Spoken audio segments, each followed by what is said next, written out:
You are about to experience the Drunken Peasants podcast, the greatest podcast in human history. Please recognize that this podcast is designed to be amusing and entertaining, and thus we engage in satirical comments, exaggerations, and even dirty jokes. If you are offended by such things, please go away and die. If you enjoy this podcast, we ask that you help to support its existence by contributing to our Patreon at patreon.com/DP. Contributors get regular access to monthly private shows, special commentaries, Google Hangouts with the peasants, and more. If you don't want to do that, you can also support the show by visiting audibletrial.com/Drunken Peasants to get a free audiobook and access to over 150,000 audiobook titles, including great selections on science and skepticism. And if you shop on Amazon.com, we strongly urge you to use one of the Amazon affiliate links in the description section of our videos. You can help support the show simply by using our link to buy things you were going to buy anyway. Now that we've got all that shit out of the way, sit back and enjoy the show.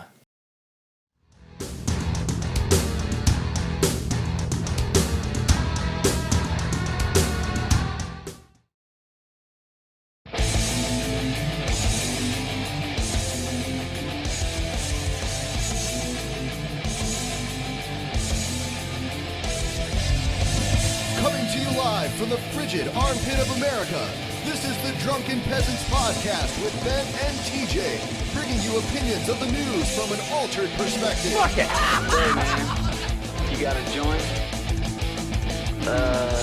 No, not on me, man. I don't have facts to back this up. It'd be a lot cooler if you did. What the fuck you talking about, atheist? It's okay. You're nothing, TJ. You're garbage. I just want to be light. You're garbage. And now, here are your hosts, Ben and TJ. We'll do it live.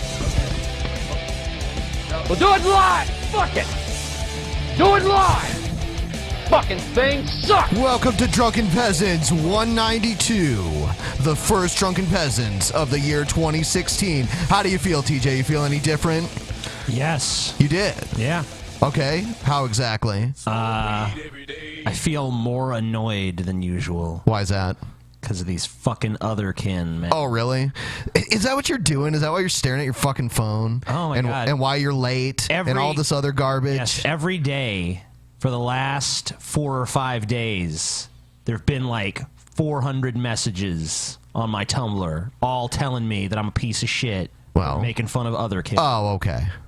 You know, You're not a piece of shit for making fun of other I mean, you know, other reasons. I'm a piece of shit. No, they say like, if you make your video making fun of other kin, people are gonna die. Who's gonna die? My fans, who are all evil, are gonna raid Tumblr and attack the other kin, and they're so fragile, they're all gonna kill themselves. I had no idea. That is the narrative. So it's like the online bullying. And it's my fault. Yes. Yeah. How dare I make a video about something that people put out in public as an ideology? Fuck me, right? You know me. You know how I feel about. I'm always seeing trolls everywhere, even when there aren't. Yeah. And the first time I heard of otherkin, I thought they were trolls, and then I was almost like, oh, they're like furries, only really extreme about it. But I don't want to insult furries because Yeah, I mean, like, because a furry knows where to draw the line. It's like, you know, I like wolves. Okay. I like to dress as a wolf. Okay.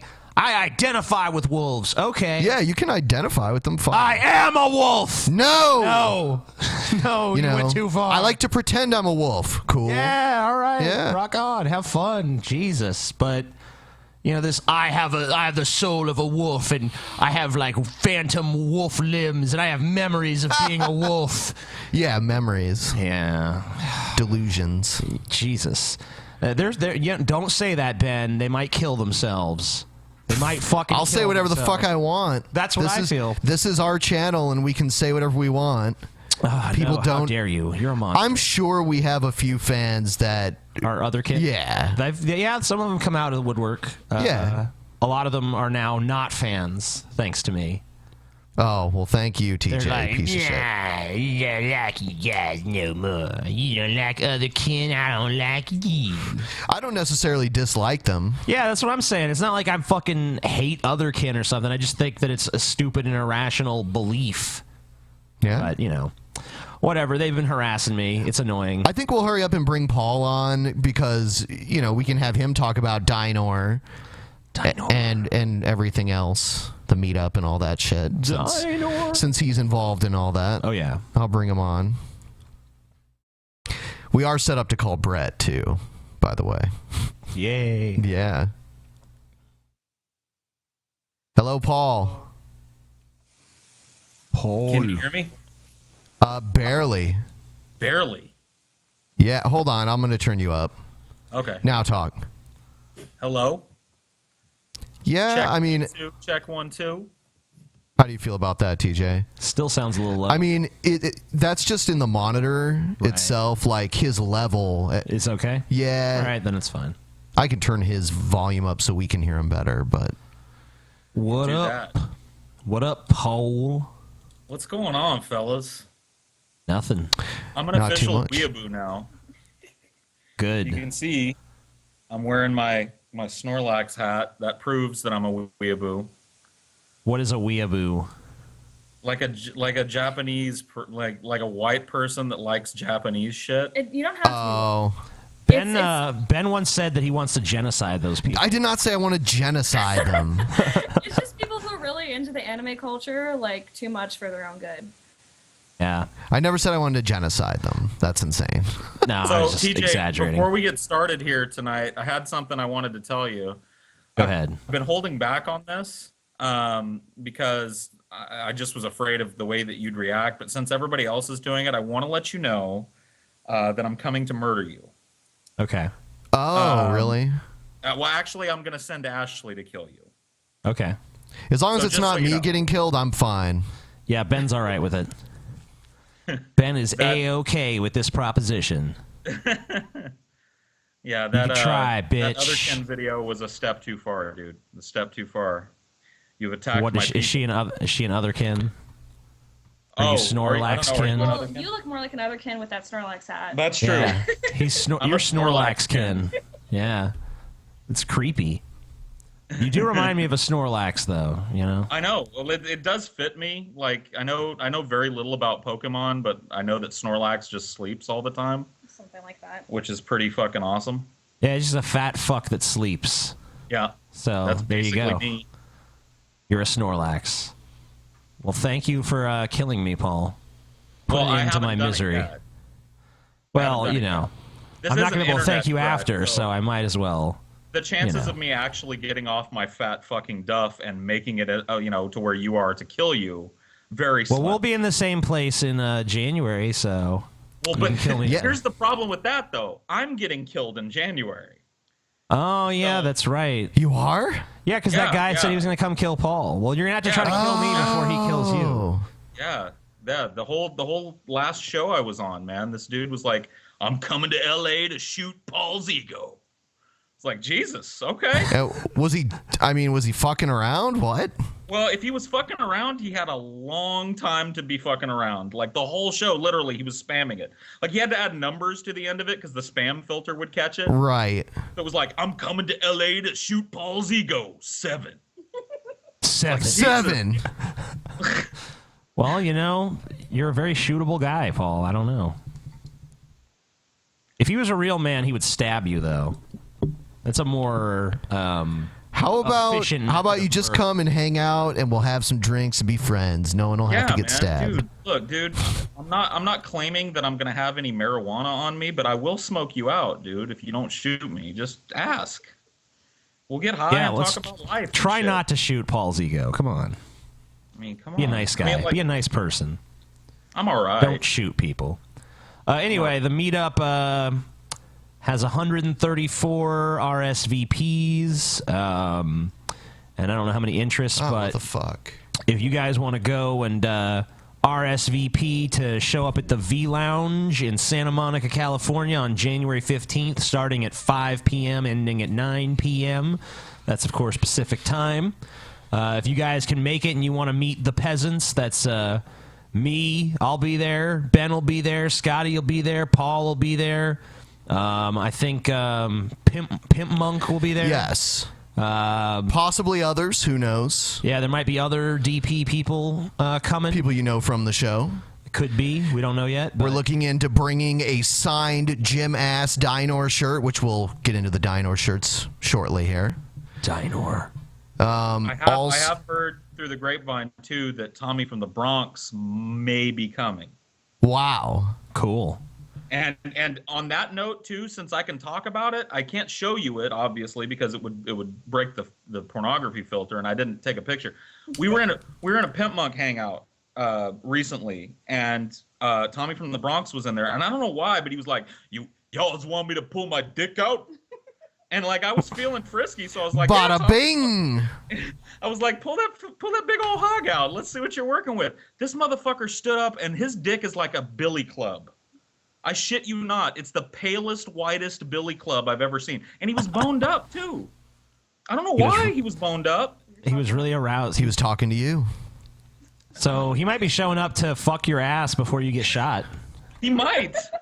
Oh man, dude, that was a huge dick. Anyway, you're gonna have a good time, Paul. You're gonna have a real good time. I can't wait, man. It's gonna be a fucking blast. I know it will be, and I mean, look at how many people had said that they're going. You know, those are the real fans. You know. Yeah, the people who aren't going, fake fans. Except for the people that wanted to go that are too young. Our apologies. I don't apologize. I do. I apologize. Ben apologizes. I do. And maybe we can work something out, but we would have to look into that. Just because they're too dumb not to have a fake ID, fuck them. Fuck them. All right, let's see. All right, Dynor. I relaunched the Dynor campaign, and I also relaunched the Smoke Pan Everyday shirt campaign. Sweet. So the white Dynor shirt is already ready to go. It's already met all the goals it possibly needs. Feel free to order away if you want one. Link in the description. I believe the black one has reached its also.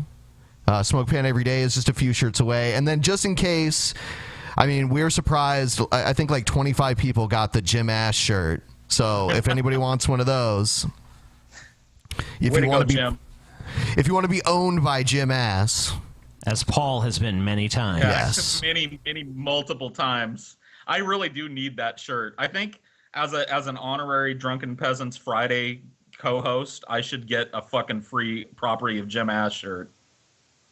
All right, we'll look into that. I'm kidding. He is rich enough to own you.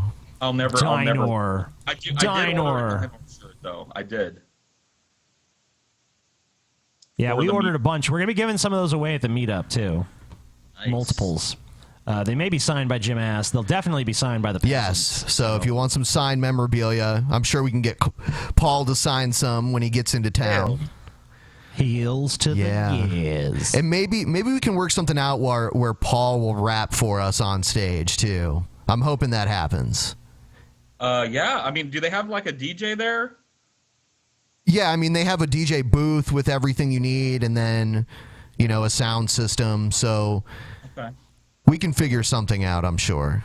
Yeah, I might be able to bust some Hope is a Curse in a verse live, yo. Sweet. That would be fucking awesome. Sweat. All right, I guess it's time to get into things here, LZ. Yep. All right.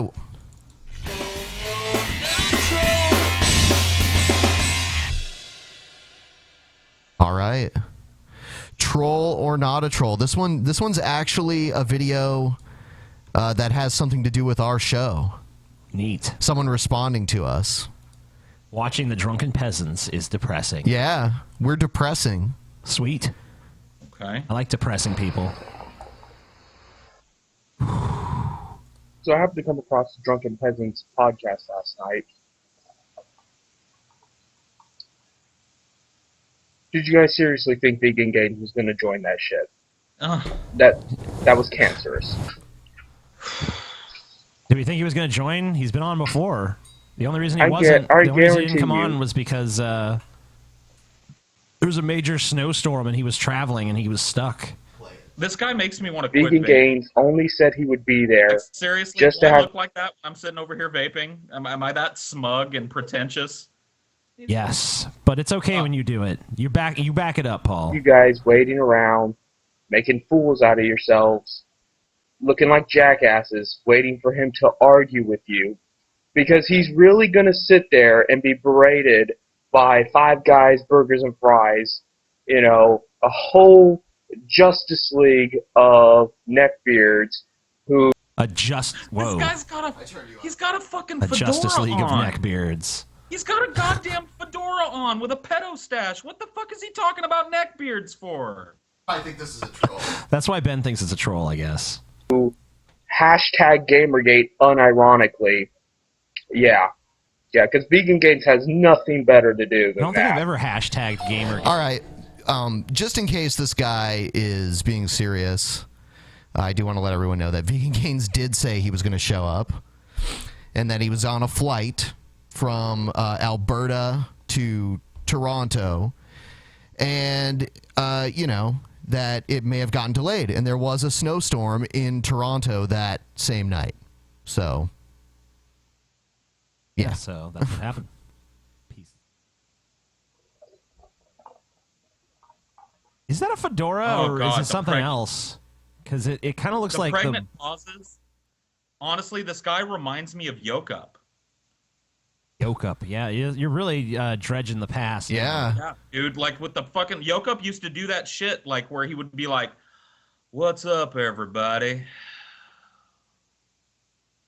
Do you have an idea yet, troll or not a troll, or are you not sure? Not sure yet. Here. No, I don't think this is a troll, guys. I think this is not a troll. I think this guy really is this douche. Take a look. I'm not What's sure worse yet. is you added Mr. Epsilon. If you hadn't added Mr. Epsilon, it might have been bearable. We agree on that. But when you included Mr. Epsilon, you lost all credibility whatsoever. Mr. Epsilon is a sociopath. I don't want to hear about how Vegan Gaines is a sociopath because he threatened Mr. Epsilon's life. When Vegan Gaines was on our show last time, he admitted he was a sociopath. He outright said, we asked him, are you a sociopath? And he totally unflinchingly said, yes, I am. Ben, that's why Ben thinks it's a troll. I don't know. I'm kind of torn. I'm not sure. Is he that stupid? Yes. Yeah, I mean, there's plenty of people that stupid. Okay. But, there's certain other things. Anybody would threaten Mr. Epsilon's life. Maybe he'll say something He's that's worthy really gonna... of threatening his life. You have the legal right to kill a felon, right? If you see a felon, you can kill a felon. It's not recommended because it's dangerous. If you see a felon, you can kill a felon? No, not true at all. That's not accurate. Mr. Epsilon is not a felon in the first Even place. if he wait till he gets to the reason why Mr. Epsilon's a felon. But you are in your legal right to do so. And Mr. Epsilon counts as a felon. He has filed false DMCA claims, so he's claimed property that isn't his. That's a felony. That's fraud. Troll. Yep. I'm sticking with not a troll. I think this guy really thinks this. Thank you, Scotty Cena. He says not a troll as well. No, Scotty Cena. I heard him. I don't know. Hey, Scotty Cena. Paul says that you say that this is not a troll. Bullshit! I don't know, man. I don't know. So you guys are being bamboozled, but go ahead, play the not a troll or the troll alert. You think we're being bamboozled? Okay, let's hear it. I'm just saying, like, come on, this the trolls guy, have it. This guy is not like, he doesn't stink like a troll. He just stinks like a dumb person. Okay, but no one is so dumb that they think, first of all, that you can kill a felon. Yeah. And second of all, that Mr. Epsilon's a felon because of false DMCAs. Yeah, like, I'm pretty sure Robert Downey Jr. is a felon. So does that mean I could just hunt down Robert Downey Jr. and kill him and it would be okay? I mean, you don't even have to actually be a felon. He's basically saying anyone who has broken any law can be just killed by anyone at any time. And it's like, you can use he was a felon defense. Mark Wahlberg. Man, we finally get rid of Mark Wahlberg forever. And Tim Allen. Take that, Marky Mark. Not that Tim Allen has been around too much anyway. Then again, this is a 9-minute and 30-second video. Yeah, do you want to watch more? Sure. I mean, honestly, it's a dedicated troll if it's a troll. Because, like, 9 minutes of this fucking, like, self-involved garbage, like, honestly, like, he's really dedicated. Let's take a look at a little more. Abuse his girlfriends, spousal abuse, sometimes a misdemeanor, sometimes a felony, depends. I can't really, count that one, I guess. He has emotionally abused his father, who's in a very poor position. We know he is handicapped at this point. We know he's got all kinds of problems. And long before that, Mr. Epsilon was abusive toward him and just stressed him out completely. I mean, hell, even his fans can't deny. He said, and I quote, I get along much better with my father now that he had his stroke or whatever. I don't remember. If it's true, it's true. I mean, yeah. I mean, what is he? I mean, is he supposed to just lie and say that isn't the case just because people might find it troubling or offensive or something? I mean, his father was a hardcore Christian zealot, and I guess after his stroke, he's much more open-minded and kind of conciliatory. So, yeah, I mean, you might not like that, but that might just be the way things are. Yeah. But that's not a felony. None of those are felonies. Oh, no, he was saying the false DMCA is a felony, which I'm not sure if it is. Maybe technically it's perjury. Yeah, maybe. I don't know, but he was never like found guilty of that or something by a court of law. Yep. And even if he were, it's not legal to kill felons. I don't know. I mean, I can't see someone with that level of misunderstanding even being able to articulate thoughts and sentences. But I don't know. I still say troll. Going with troll. Yeah, I go. I'm sticking with not a troll. I think he's just that fucking dumb. I've dealt with some dumbass people before, so. Yep. This is a dummy. Yeah. Fuck you guys. Troll. All right. First news. Actually, no. Before we get into the news stories, we were going to do something. We're trying out a new segment for the first time. We're going to do Recreational Drug of the Day segment. Nice. This is the educational portion of the show. Yeah, we're going to educate. Cool. So I hope it's something I've done so I can provide some insight. You have done this one because we're going in alphabetical order. So alcohol, technically, even though it's legal in most of the world, not all of the world, is the recreational drug of the day. It's only appropriate, too, since it's DP and everything. Alcohol. Yes. What is it? Alcoholic drinks chiefly consist of water and ethyl alcohol, or ethanol, produced by the fermentation of fruits, vegetables, or grain. Beer is about 1 part ethanol to 20 parts water, 5% or less alcohol. Wine is about twice to 4 times as strong, 9 to 12% alcohol. And distilled spirits such as whiskey, rum, and gin are made up of almost 50% ethanol, with the remaining percentage being water, 40% plus. A different kind of alcohol produced from wood, methyl alcohol, is used in methylated spirits and surgical spirits. Some down-and-out alcoholics, meths drinkers, use these products because of their cheapness. Methyl alcohol is extremely poisonous and frequently causes blindness, coma, and death from acidosis. I have known people that drank mouthwash to get drunk. Neat. So. Those people are awesome. Let's see if it has a thing about the effects. Here we go. Alcohol is absorbed into the bloodstream and starts to have an effect within 5 or 10 minutes, lasting up to several hours depending on the amount of alcohol consumed.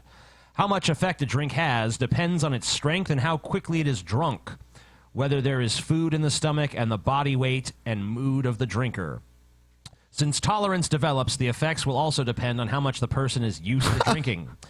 The U.S. National Institute on Alcohol Abuse and Alcoholism, NIAAA, suggests that a safe drinking level for most adults, a moderate alcohol use would be up to 2 drinks per day for men and 1 drink per day for women and older people. It's so funny. Like, the people in the chat are so pissed off. I say we do another one after this. 1 drink equals 1 12-ounce bottle of beer, 1 5-ounce glass of wine, or 1.5 ounces of 80-proof distilled spirits. After the equivalent of about 2 pints of beer, most people would feel less inhibited and more relaxed. Emotional reactions range from jovial to aggressive, depending on the circumstances and individual. I would say I'm usually in the jovial side of it. I tend to be usually in the jovial, but I'm telling you, like, as a warning, alcohol makes you do some stupid shit. Some crazy shit that you would never do straight. Alcohol, enough of it. Like, I'm sure everybody in this room has an example of doing shit on alcohol that they didn't want to do, right? Yes. Like your mom. Ha ha ha ha. You didn't want to do his mom? I didn't fuck my mom, but, like, listen. My 21st birthday, right? Was down. Punch your mom in the face party. or something? And my mom throws this giant party for me. We're partying all day from like 8 a.m. and now it's the wee hours. And I'm sitting out back, drunk as fuck. Like, I've been drinking tequila, so I'm just totally fucked. And I'm in the back, and apparently I was bitching about how I wanted pizza. And all of a sudden, my mom comes back. She goes, PJ, we ordered that pizza. It's here. And I was like, nigga, pizza? So I stand up. I go into the living room, and my mom's like, sit on that chair right there, PJ. And there's this chair in the middle of the living room. And I'm like, are you going to feed me the pizza? Awesome. So I sit down on the chair. Long story short, it's a stripper. Now, this stripper put her vagina in my face in front of my mother. Like, literally on my face. Like, in front and of Paul's my just mom. like, I just So, wanted a be careful with pizza. that alcohol, kids. I just wanted a pizza, damn it. This is a pizza. Apparently I bitched. I don't remember this, but I bitched the whole time about how the stripper wasn't pizza. Which, I would have too. Don't lure me in with pizza and then give me a stripper, you know? Yeah. I mean, if you tell me right up front, like, there's a stripper inside, I'll be like, cool. But, you know, if you tell me there's a pizza and then there's just a stripper, I'm going to be like, what the fuck is this shit? How about a pizza and a stripper? There better be some pussy in that. There better be some pizza in that pussy, baby. That better be a pepperoni pussy, if you get my drift. Yeah. Oh, my God.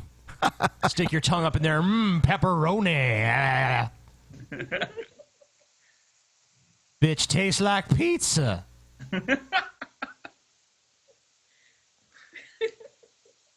All right. All right. So that was our segment on alcohol. Don't worry, guys. We'll get into some more illicit drugs as this segment evolves. Right. Yeah, we're right now. Actually, it goes alphabetical order, but it goes by category. So right now we're in depressants. Yeah. So we're going through all the depressants. Yes. Depressants can be good though. Oh yeah. I mean, like, do you remember the next one? I think that we're gonna read is the kind of shit that we took when we got on the airplane. Sweet. Nice. Yeah. Fucking benzos, man. Oh yeah, I've abused those too. That'll be a fun show. It'll be fun when we show up in LA. Probably won't even remember the first whole day. Neat. All right. Phoenix woman accused of killing atheist victim, then keeping the body on her couch as a shrine. Sweet. That's awesome. A new video just into ABC 15, a Phoenix woman making her first court appearance accused of one of the most disturbing crimes we've ever heard of. Investigators now saying Anitra Braxton murdered a woman on Christmas Eve and then lived with her body as a shrine on her living room couch for 3 days. ABC 15's Ashley Thompson is live near Bethany Home and 15th Avenue. Did he say 15 days? I don't know. I didn't hear that, but. How many days? I think it was 3. I think it's 3 days. Oh, 3 days. I was like, holy shit, that would have smelled bad. Still probably not smelling too great. Yeah. Avenue, and actually, we're hearing the victim here may have been pregnant. Well, that's right, Steve. Police say Braxton told them that the victim was pregnant. They're still working to confirm that, but we do know the suspect lived right here in these apartments behind me. Her neighbors tell me she was about my size. They say she had problems, but they never imagined she would murder someone. I live right upstairs. You know, like I said, I'm always hearing the outbursts of anger. Leonard Tumblin has lived in his Okay. second-floor apartment for So did he know that she was going to murder someone? He said he always heard outbursts of anger. Well, I mean, just because someone has angry outbursts doesn't mean they're necessarily going to murder Is she someone. alone when she's doing it? Maybe she is. 3 years. He says about 4 months ago, Anitra Braxton moved in downstairs, right under him. He says there was always noise coming from her apartment. Like a psychotic rage, because she's constantly going off, constantly. I mean, she approached, hey, cuz, saying the N-word, and I'll blow your head off. I was like, okay. Tumblin says there he were some never took her warning threat signs. seriously. He's like, yeah, see? Yeah, I mean, Didn't she just say that people were surprised that she killed someone? that guy doesn't seem surprised. No. I'll blow Always your talk to head the off. Like, always talk to the neighbor. They're never surprised, man. Everybody else in this woman's life might be shocked as hell, but that neighbor knew. You're a little staticky. Paul. Yeah, the internet, I think, might be fucking up a little bit, but... We'll see. Yeah. Shitty. But I know she has mental problems. Everyone around here knows that she does. Police were called to Braxton's apartment on Saturday. She told them she was the only one home. But when police looked through her door, they saw a dead body. Braxton later admitted to killing the woman, shooting her in the eye on Christmas Eve. She told officers she did We it wish because you the a victim Merry wasn't Christmas. right with God. She would always talk about a certain book of the Bible, the book of Jeremiah. But all she kept saying is, God told me to read the book of Jeremiah over and over again. The victim's body Oh, left my on God. Braxton's couch. God told me read the book of Jeremiah. Yeah. God told me read the book of Jeremiah. Jeremiah. So because someone wasn't right with God, they were shot in the eye. How the fuck did this woman get a gun? How the fuck did why the fuck was anyone else in her fucking apartment even? Yeah, I don't know how that happened. Come over to my house for Christmas Eve. Okay. You Couch believe for in 3 God? days No. with a Boom. towel over her You're head. dead. She told detectives the victim was a shrine from God. Tumblin, shocked to learn his neighbor could be capable of committing such a heinous crime. Hold on. Wow, I'm totally... You just told them that she threatened to shoot you, All the time. and now you're surprised? I can't believe that bitch always talk about how she's gonna shoot somebody, shot somebody. Shock. I couldn't a human being do something like that.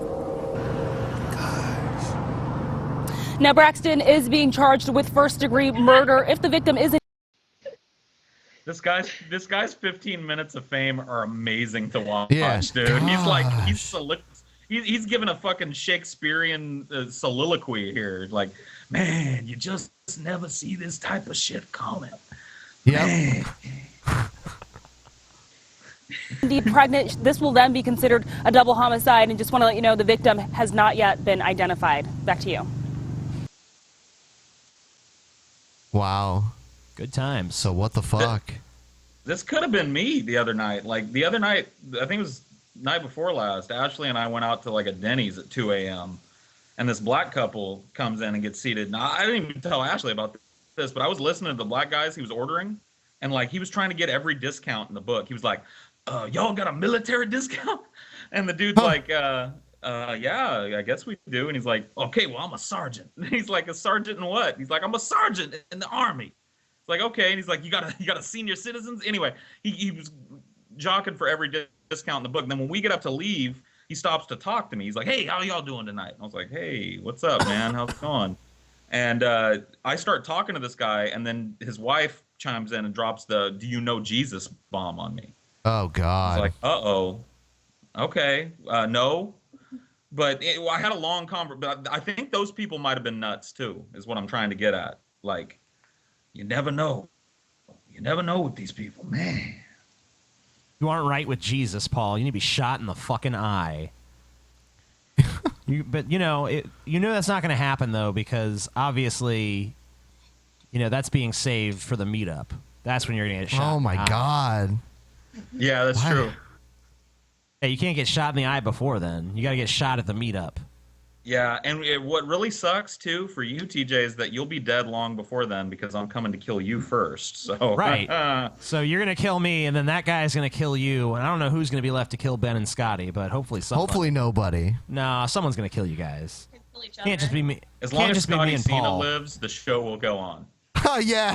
Maybe Yeah, look at Ashley will him. go crazy with grief from Paul's death and blame Ben for some reason, and she'll kill Ben.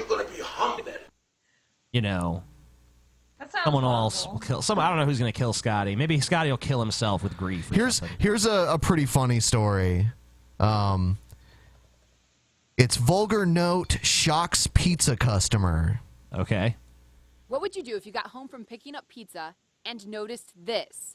A vulgar and sexist note printed on your receipt. I just don't understand why they would treat me this way. Kenyatta Robinson knew her teenage daughter had ordered pizza. Do you from the see that shit? Fuck this cunt. Domino's on Haggerty in West Bloomfield. Fuck this cunt. She wanted to know, was this aimed at her daughter or at her? And why? So I called again and I placed another order. When I came up here to pick up the second order, that receipt had the same vulgar remark. She thought back to what may be known in her family as the sausage scandal of 2014. Hold on. The sausage scandal Sounds of dirty. 2014? What is known in her family as the sausage scandal of 2014. Wow. On 2 occasions, I received a pizza with no sausage, and I called. If you get a pizza that doesn't have the toppings you order, you have a right to say, hey. It's not right. So they told me that was complaining too much and that they couldn't serve me anymore. So she filed a customer complaint against the manager who refused to serve her. The manager was upset about it. I'm sure he ended that up she being was real polite. Like, you know, I'm sure she was really polite when she called to ask her. I mean, it's hard to say. It's hard to come say. on. They're not going to fucking have, like, this fuck this cunt attitude for just anybody who's like, hey, you guys fucked up my order. You know, Exactly. she obviously called. I mean, I guess this is speculation, whatever. Putting that out there, pure speculation, rampant, you know, hypothesizing on my part. But this bitch probably called like, where the fuck my sausage? I can't believe this. What the fuck? Get your fucking head on straight, Domino's. I order sausage. I don't get no fucking sausage. Fuck you. I ordered this pizza with sausage on it, and there ain't no sausage. What I'm supposed to do? What I'm supposed to do? Cut up my husband's dick, fry it up, put it on the pizza? There ain't no way. There's Cut no off way. Tommy that from this the woman was Bronx's like, dick. There's no way that this woman was like, let me call Domino's real quick. She was calm. She was calm and understanding. I mean, there's no fucking way. Why? If it was really just like she just called and said, excuse me, I ordered sausage on the pizza and there was no Well, sausage. there's more to the story. At the end, maybe your perspective will change, maybe not. Okay, maybe it will. Maybe not. Maybe terminated, but his parting gift to us was putting that obviously vulgar comment into her phone number's notes. Director of Operations. So Domino's claims that was their old manager and he got fired. And he's the one that put that in there. I mean, that seems plausible enough because it kept happening every time the people ordered something. They're basically indicating that he was an asshole, and that's why he got Well, fired. maybe he was an asshole. I mean, maybe that changes things. I don't know. Maybe this guy was a real cunt, and that's why he felt the need to do that. Ronnie Asmar says Domino's current employees feel horrible. They didn't notice what the ex-employee had done. That ex-employee, they say, is an ex-employee for a reason. They tried to call Kenyatta to apologize. When they learned she was outside speaking to us, they tried again. A generous gift certificate and an apology. That's what managers tried to give this woman when they realized she was in the parking lot. But she would have none of it. She says she is so insulted, she will never eat at Domino's again. Ever. Yeah, well, you know, honestly, you shouldn't be eating there in the first place because it's disgusting. It's garbage. And you know what? Substandard shit. I've heard you say that you like Domino's better than Pizza Hut. Honestly, I hate them both, but I would still choose Pizza Hut. I hate them both, but I would choose Domino's over Pizza Hut. Ugh. I mean, Pizza Hut's just too nasty. I mean, I don't know. How about you, Paul? Out of the two. Pizza Hut. Okay. All right. Oh. Both of them are gross. No one should order from either of them. Paul's Pizza like, Hut I like has- pizza. Look, Pizza why Hut are we has really stuffed crust though? See, yeah. Why are we arguing about which is the better of the two most lousy pizza places in America? Because it's interesting. Because we're both high, dude. We're all high. Like that's Yeah. the problem. We need to stop with the hippie lettuce. TJ, I give Domino's a 1. Pizza Hut's got a full 2. TJ, Yeah. if I ordered Pizza Hut right now and put it in front of you, you would eat it. It's still pizza, man. Of course I would fucking eat it. I mean, come on. If you fucking had a piece of white bread with some cheese melted on top and you fucking slice some hot dogs and call them pepperoni and like, here's a pizza, I'd be like, fuck yeah, it's a pizza. P-I-Z-Z-A. Lifetime. I apologize. I wish you would try this again, and I'm really sorry about it. Obviously, there's no excuse for it. I was never rude. I tipped the drivers. I mean, what else do they, want from a customer? I just want to apologize one more time. A blowjob. Low J, dude. You want your sausage? Like, first you gotta suck mine. I worked in customer service for so many years that I have such a customer is always wrong attitude. That I just I really want to believe that this manager got fired. Maybe he got fired because he blew up at this chick, but this guy didn't just like decide one day, that bitch right there is a cunt. You know what I mean? Like, she did something. Yeah, the fact that she refuses to take the apology and shit kind of, I don't know, adds some credibility to that hypothesis. Because if I was in this situation and it was like someone wrote like "fuck this douche" or something on the receipt, and I was like, "What the fuck is this?" and they're like, "Oh my god, we're so sorry. That was some former manager and shit. Here, have some free stuff." I'd be like, "Okay, yeah, free stuff. Resolved. Pizza. Just bribe your forgiveness with pizza. Pizza. P-I-Z-Z-A. I want pizza. All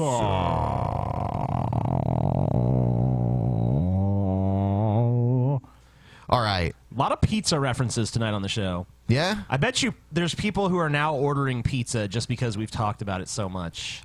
Vladimir Putin, TJ's secret lover, is angry. He's pissed off about NATO. Yeah. And here's a story about him being pissed off about NATO. Fuck you, NATO.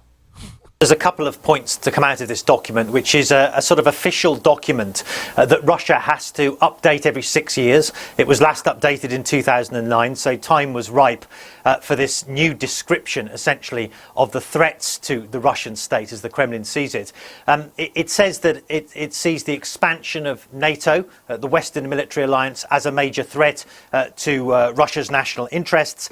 And it also says that's because of Russia's, what it calls, independent domestic and foreign policy, which has triggered a counter-action from the United States and its allies. And so I think the reference there is to the fact that Russia has engaged in military activities in Ukraine. It's engaged in Syria as well, carrying out airstrikes against ISIS and other rebel groups in support of Bashar al-Assad and his allies. You know, and that's... On one hand, I do want to condemn Russia for its military interventionism, but when you live in America, it's kind of hard to find the moral high ground to do so. Right. You know? I mean, I don't like what we've done either, but it's kind of hard as an American to be like, fucking Russia, doing that same shit we do all the time, pieces of garbage, fuck them. But yeah, I mean, being, NATO, whatever, they want to go encroach on other people's shit. NATO doesn't want them to, so they're going to be pissed at NATO. That's basically all it is. Yeah, I mean, I wish I had something salient to add, but that basically sums it up. I mean, it's kind of sad that this is what passes for news these days. Like, yeah. Russia's mad at NATO because NATO doesn't want Russia doing what Russia wants to do. Like, what the fuck else is new? They're talking. Russia does what Russia wants. I don't give a fuck about NATO, bitch. Yeah. I'm fucking Russia, okay? I don't think anybody should give a fuck about NATO at this point. Like, is it even like, is the body even needed at this point? Considering how flippantly the major members disregard NATO's recommendations? Like, is it even a fucking... They should just change their name to Tornado. Not because that describes them, but just because it sounds cool. Tornado. Mm-hmm. It's like Sharknado. Like, hey guys, we didn't find any nukes in Iraq, so might want to dial down the war rhetoric. Oh, fuck NATO.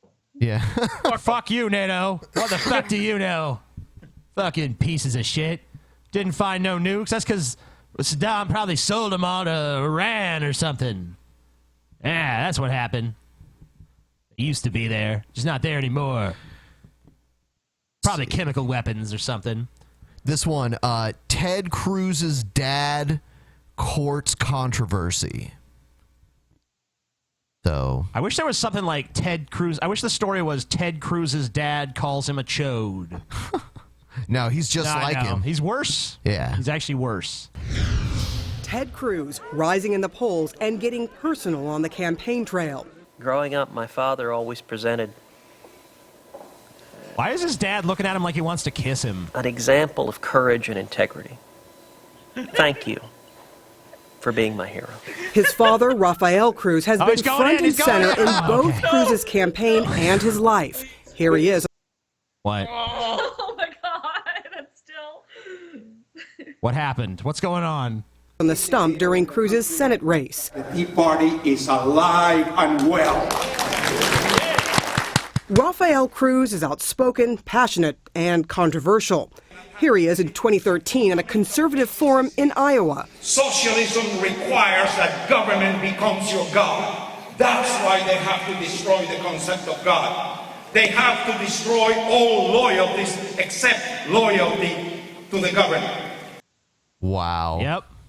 Well, fuck your God. Yeah, I think that's exactly what Karl Marx wrote. He was like, government must become God to everyone. God. The government is God. Yeah. I worship. That's what is behind homosexual marriage. The younger Cruz has said that his father does not speak Tenuous for him. connections But are Rafael awesome. Cruz's words have at times I love his campaign shit. Trust Ted. become a liability. We need to send Barack Obama back to Chicago. I'd like to send him back to Kenya, back to...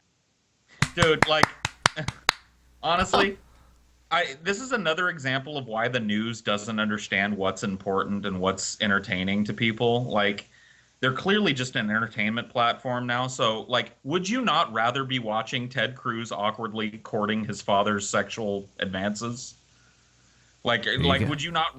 Like, I would literally watch 15 minutes of Ted Cruz looking his father in the eye, going, "You're an example of integrity and loyalty," you know, and just like leaning in for the peck, and then dad backs off.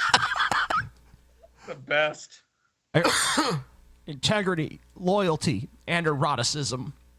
Eroticism. Your wrinkly balls have taught me what balls were, Dad.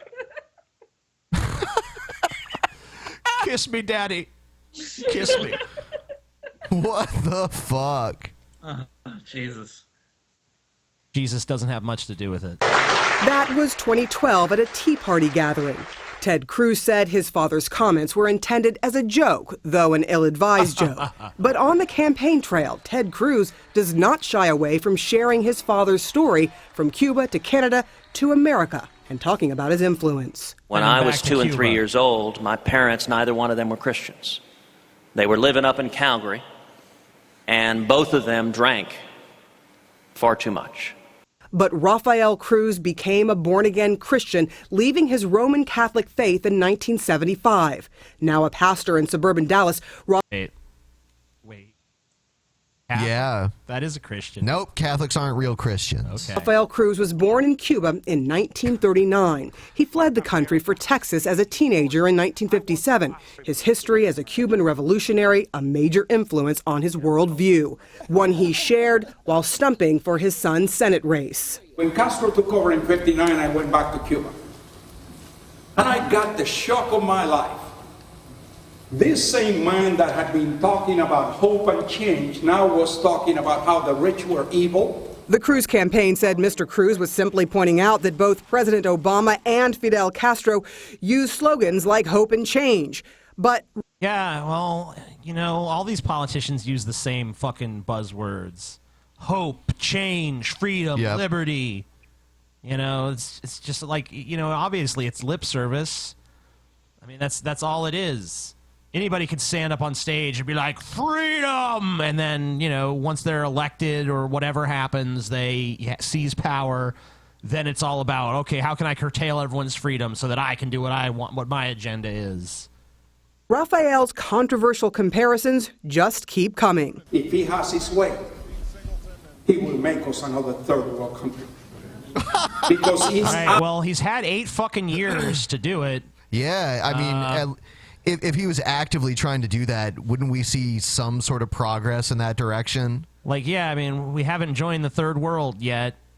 I mean, if that's really the agenda, you could say that at the beginning and be like, he's going to try to turn us into a third world country. But after 8 years, it's pretty much up, and he's on his way out.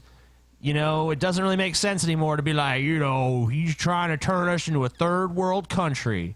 I know these comments were made in 2012, but he's still been president for a while by then.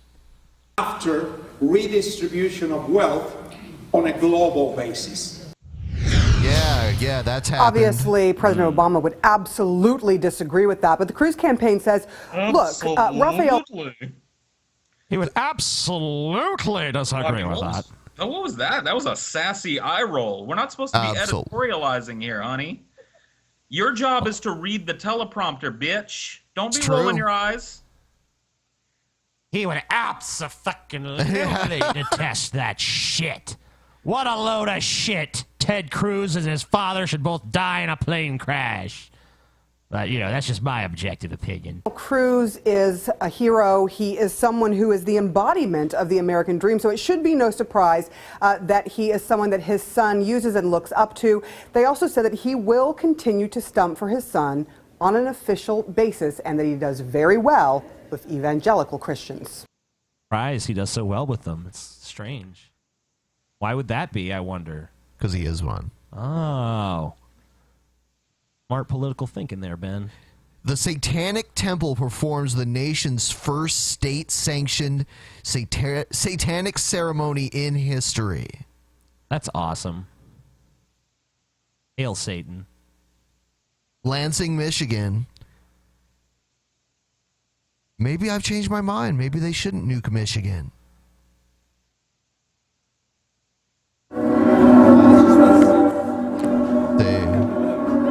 Yeah. Hail, comrades! Hail, sisters and brothers, and hail Satan! Hail science! We are gathered here to celebrate the spirit of humanity and the dawn of a new American era. In a season when many commemorate the birth of Christ, we commemorate our own Genesis, the enlightenment of all humanity, a revelation of our nature as written in the annals of history, a gift from Lucifer, the light bringer, the All right, so first thoughts. Needs some more fireworks and shit. It needs like the pyro. Yeah, it needs more pyro. Like when Kane comes to the ring, like that kind of pyro. Yeah, and they need some creepy music playing. Not necessarily Kane's. Yeah, theme, Kane's music, dude. You think it should be Kane's music? Yeah. And she should come out like, with some like Elvira shit, and there should be like some big muscular German dudes wearing like fucking dog masks behind her. Yeah. And there should be fucking pyrotechnics.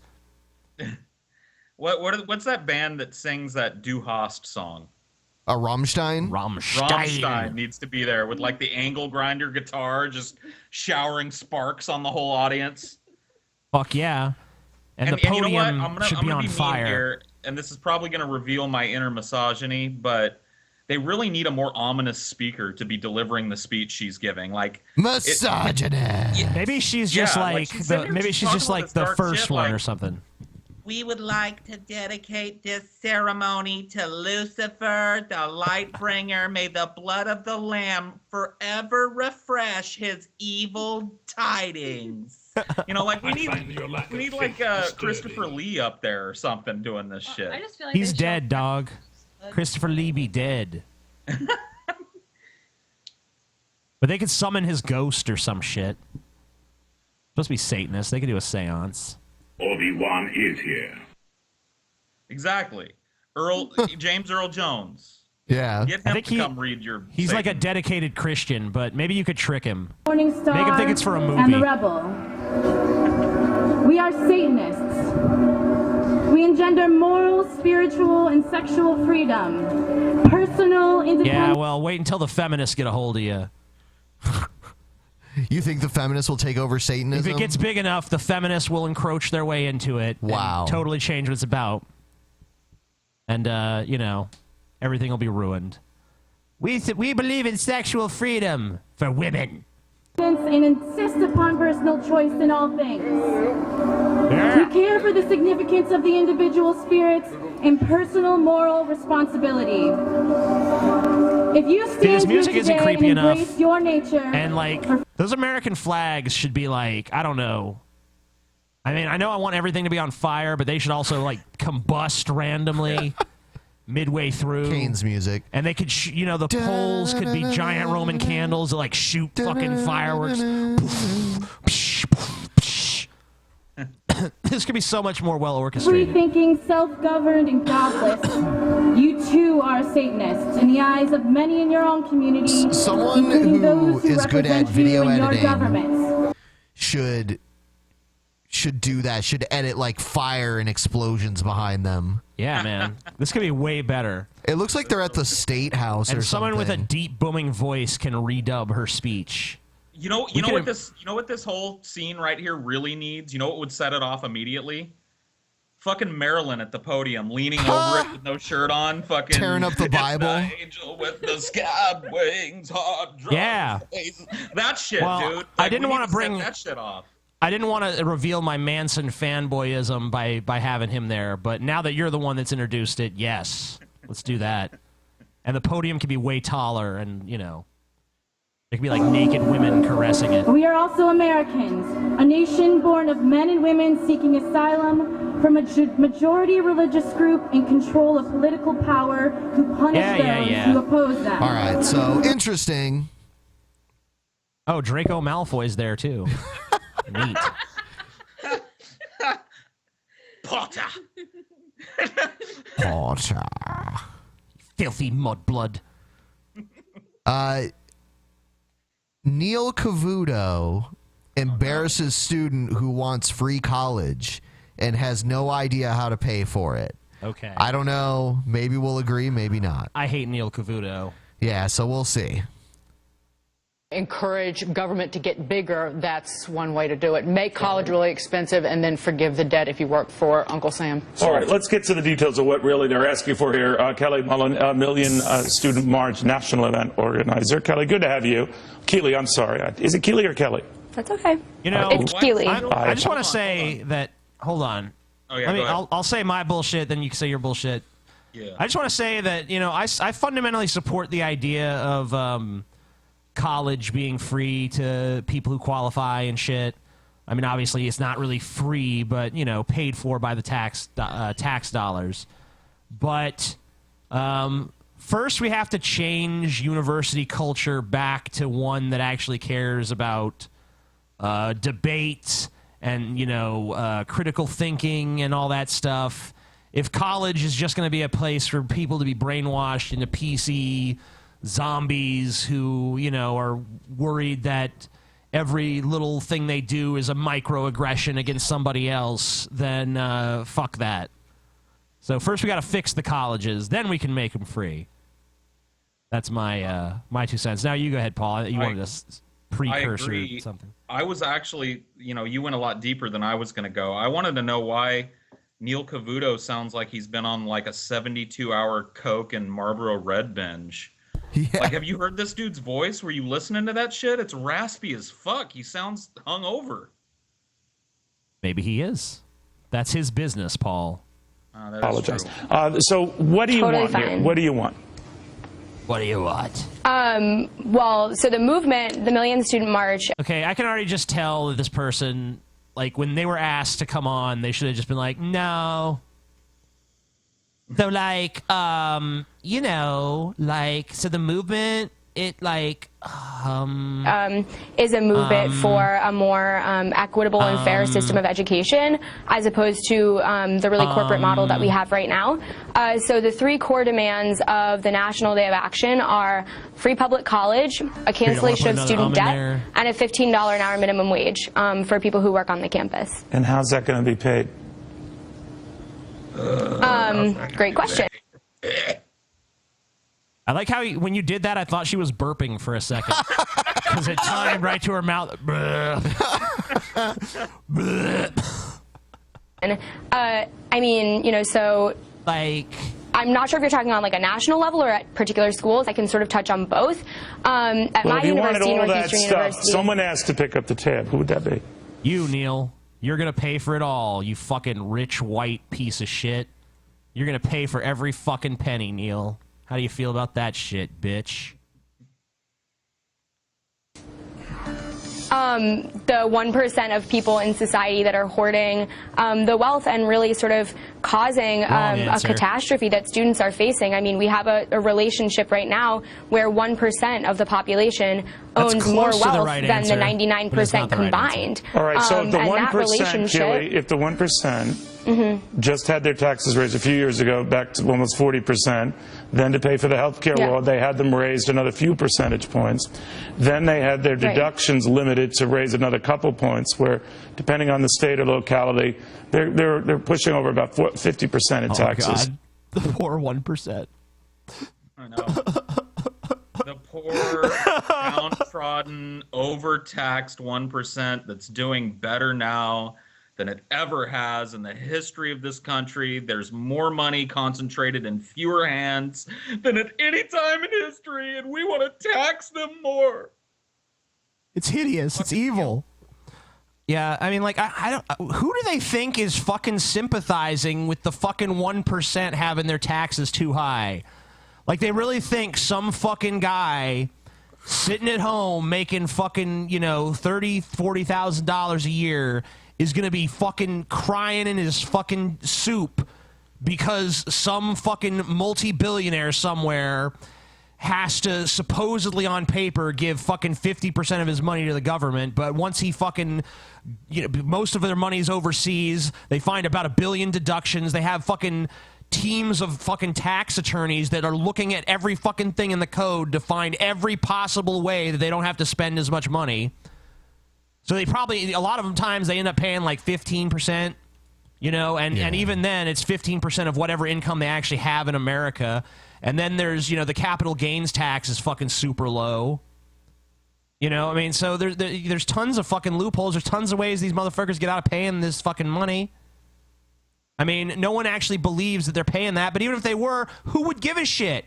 You made fucking $50 million, but you only got to keep $25 million. Oh, no. What a fucking Shakespearean tragedy. Oh, no. You only get to be... Try to spend that. Try to spend that in 1 year. You only get to be sort of disgustingly rich.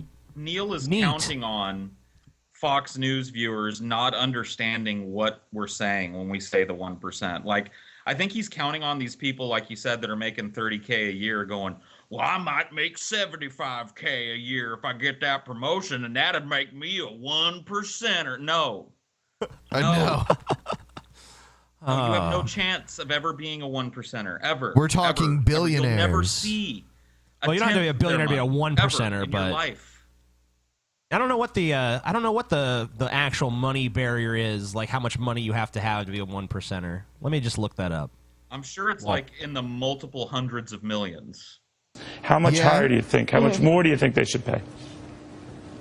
I think enough until we have a system where not 1 in 2 American families are threatened with poverty. So where do they go? Let's say if you tax them, they're smart folks, these people, these 1% hoarders. Why? Why are they smart people? Yeah, just according to the laws that we have here in this country, like a huge chunk of them inherited their money. What does inheriting millions of dollars suddenly make you a fucking genius? Yeah, I'm so smart because my family has money. Makes you proud. Tell it to the kid with affluenza that kept running to Mexico. To be considered in the top 1%, you have to have a household income of at least, this is the very bottom of the top 1%, you have to have a household income, yearly income of $500,000. Okay, well, there you go. You have to be, that means in 2 years, you've made $1 million. In 10 years, you've made $5 million, and so on and so forth. You have to be that rich to be part of the fucking top 1%. You know, and that's the very fucking bottom.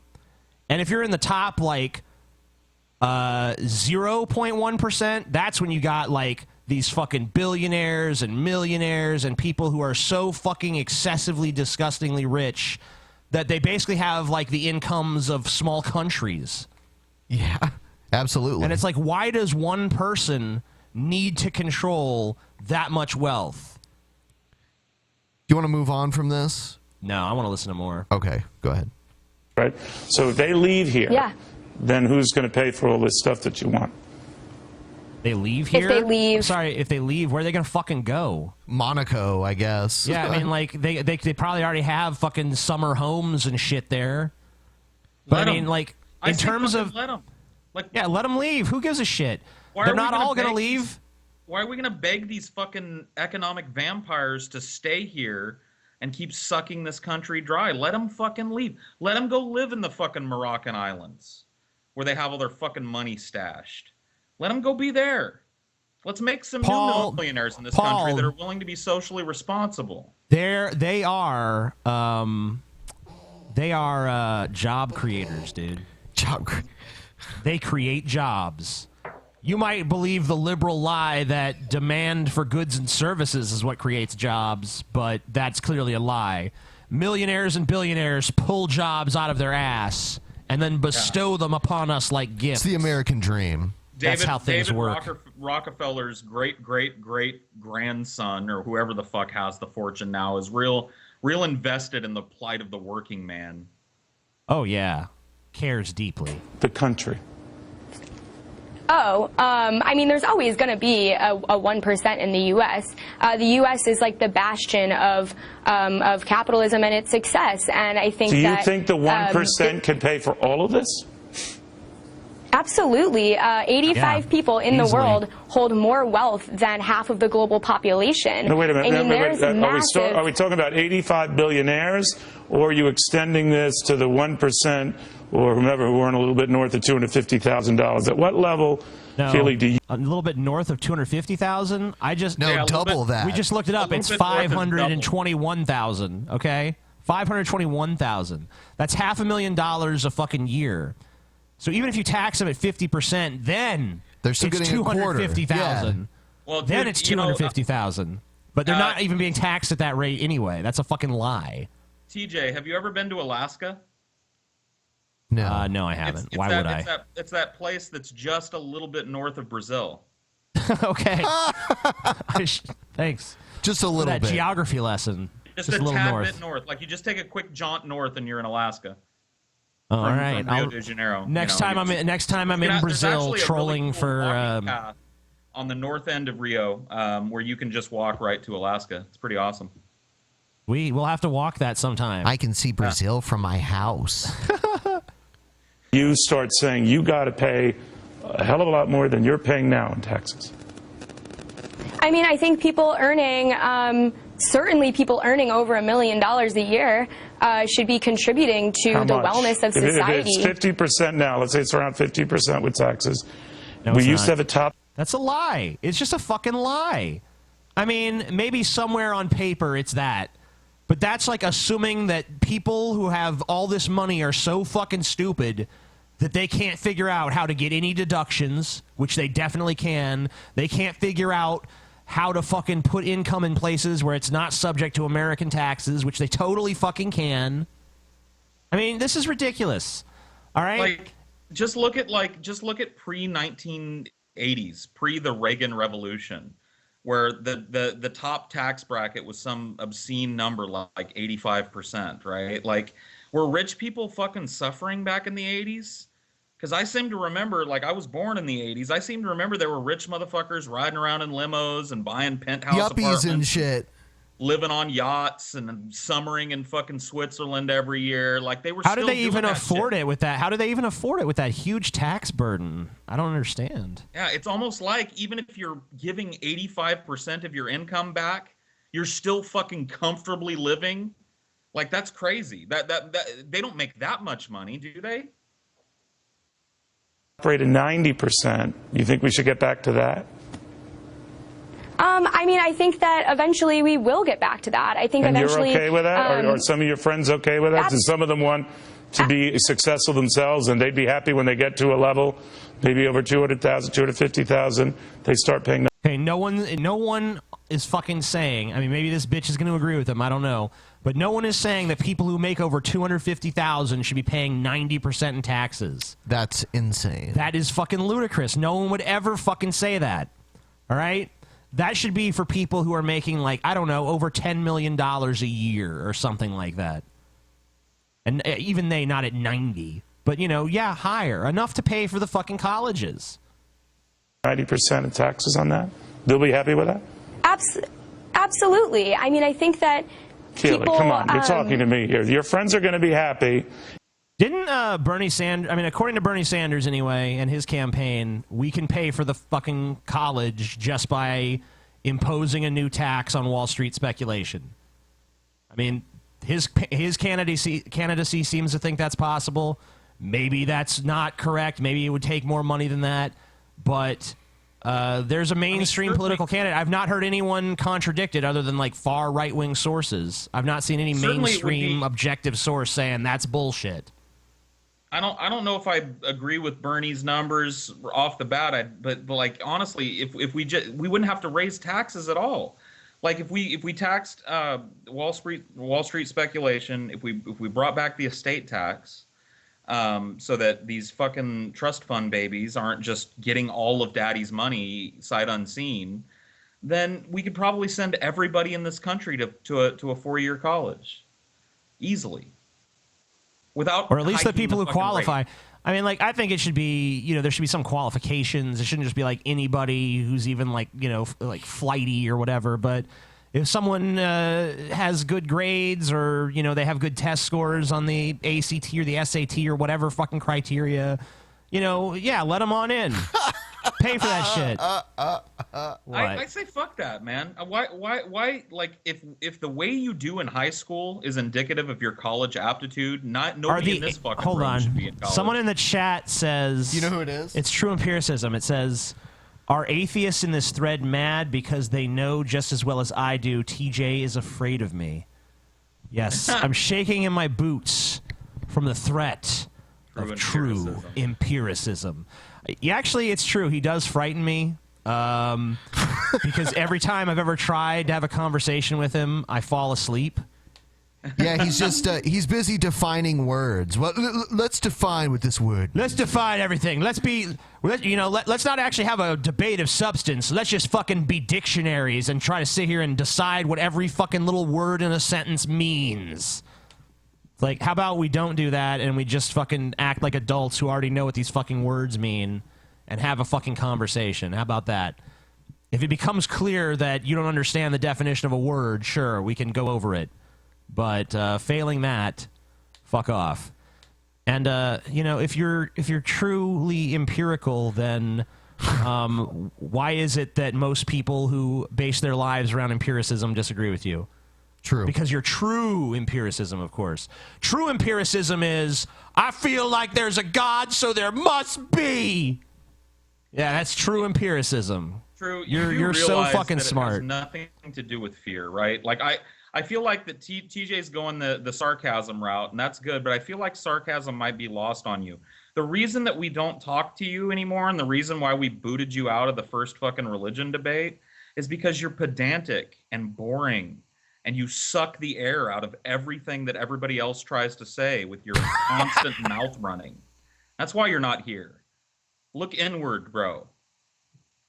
Yeah, and that's all. That's pretty much all the response that piece of shit deserves. All right, we can move on from. All right. Here's a good one. Some skywriters wrote a message to Donald Trump at the Rose Parade. Okay. Which is a huge parade. Does it? Is it also fuck this cunt? People are going crazy on social media. That is, Trump is very disgusting. apparent. If you go on Twitter, you can't miss it at this point. I don't even think that was a skywriter. I think that was actually God moving the clouds around. It's kind of coming to its end. The parade goes for about 2 miles, but somebody tapped us on the shoulder and said, "Hey, look, what's going on?" And we looked up in the sky, and I saw about 6 planes. And at first, they were flying in perfect formation. I thought that maybe it was military planes. I wasn't sure. And then all of a sudden, we saw... So apparently, this was not even just some lone skywriter. This was like a team of pilots who were flying well enough that people were mistaking them for military. Like, so this is like accomplished, skilled pilots. Like, you know what we got to do? We just got to put a big fuck you to Donald Trump right there in the fucking sky. Listen. These pilots were military. They were sent by Obama. They were ordered from the Air Force Base locally to write this filth in the sky because the liberals are afraid of the wall. All in all, it's just another Trump in the wall. Out letters, and I thought, what is it going to say? And then the message came. You mentioned the message. We couldn't even get the entire message in a picture because it was so enormous. You can see this message from about a 10-mile radius. That's awesome. And, of course, it dissipates. And then they did it a second pass. They did it a second Anybody time. but Trump. I love it. It's pretty good. Yeah. Congrats to those skywriters. That's good times. But they should have went with fuck this cunt, though. They would have been better served at a Hillary rally, to be honest with you, because fuck that chick. Somebody, like you want to skywrite about somebody who doesn't need to be president? Go to a Hillary rally, for fuck's sake. At least Yeah, Trump I wouldn't would be mind if they did entertaining. her, too. They could do both of them. But Trump is fine. I'm okay with them attacking Trump as well. Somebody prank called Brett Keene's number. Do you want to hear it? Sure. Okay. Oh no. Hello. Yes.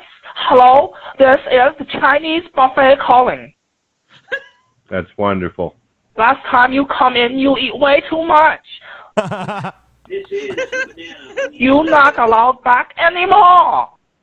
Hey, hold on a second. I got your number from credit card info.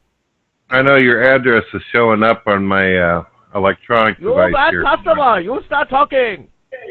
Yeah, hold on a Not second. only I'm gonna go ahead and shelter. get This restaurant. You eat all expensive food. You eat all that crab leg. You Right. take so much food and not even eat all. Okay. So, how do you like it so far? I love it. I love it. 10 out of 10, dude.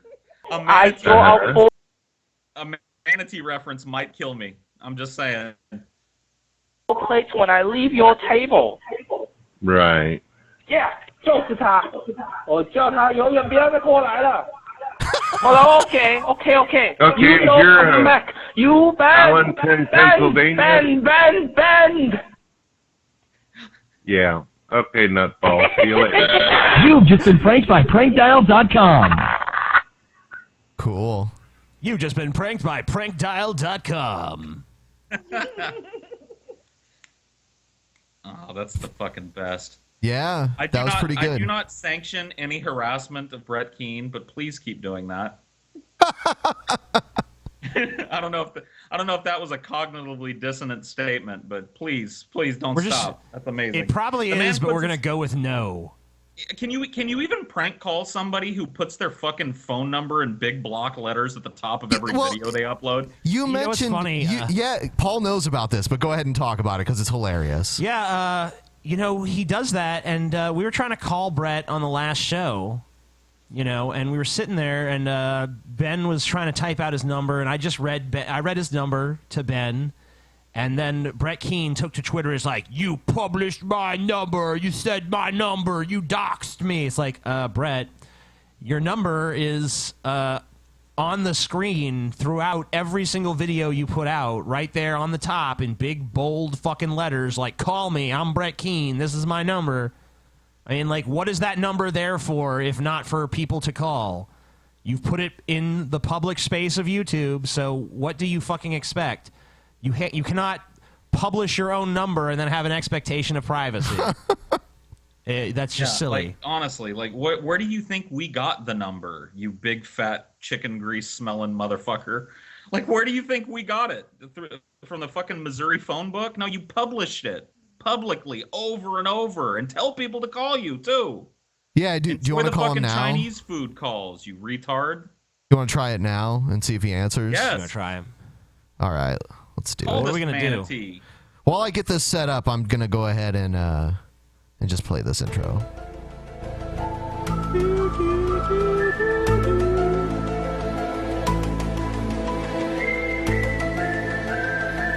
All right, let's try this out. We'll see if this works. I've never done it this way before. Who's gonna be point on this call? I think it should be Paul because he's this historian.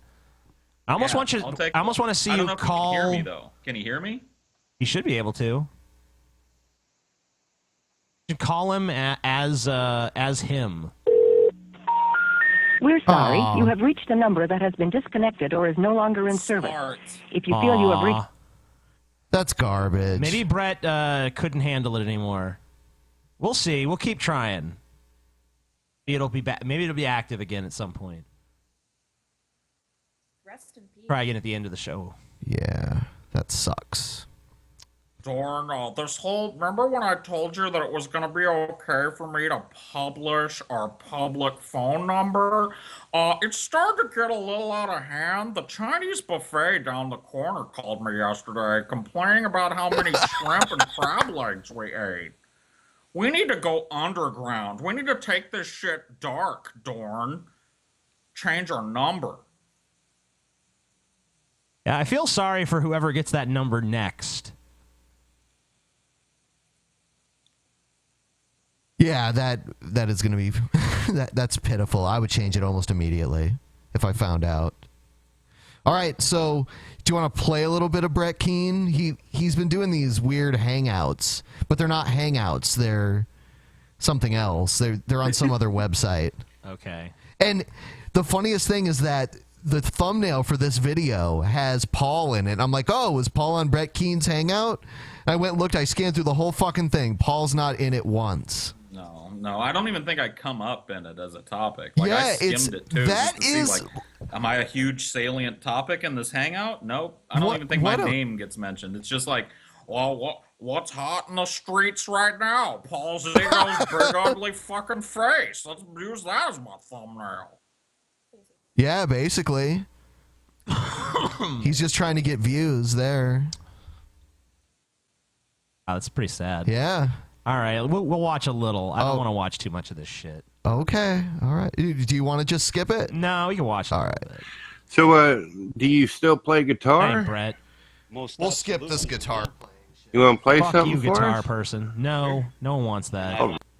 No one wants it. Boo. So what happened to this girl? She was an atheist, didn't believe in God.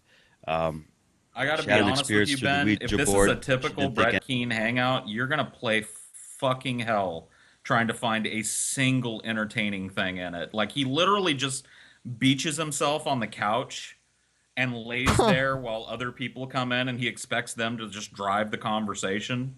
Like, it's the worst. He is so it's the worst fucking shit boring. ever. Okay, so should I just skip it? Yeah, fuck this. All right. This is that one guy that like used to be a boxer. I can't remember his name. He's in this hangout, and he's kind of annoying. I can't remember his name right now, but he was on the show once. I think G-Man brought him. Okay, we'll do Kenneth Copeland defending their private jets. I don't know who Kenneth Copeland is. He's a televangelist. Oh, okay.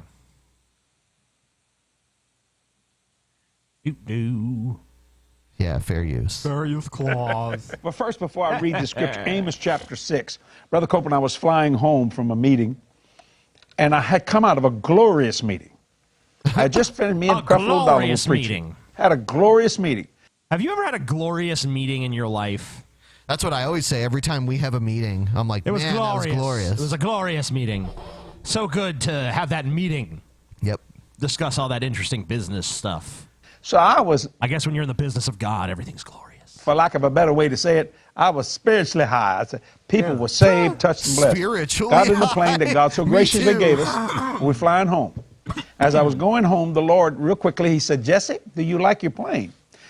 Now, I thought that's an odd statement. He gave. Hold on. Well, certainly, Lord. Did he hear a Wait a voice? minute. No, it's not the statement that's odd. It's the fact that you just literally said the creator of the universe took time out of whatever the fuck he's doing not to go, help some starving kids or even just some people like an alcoholic or anything like that.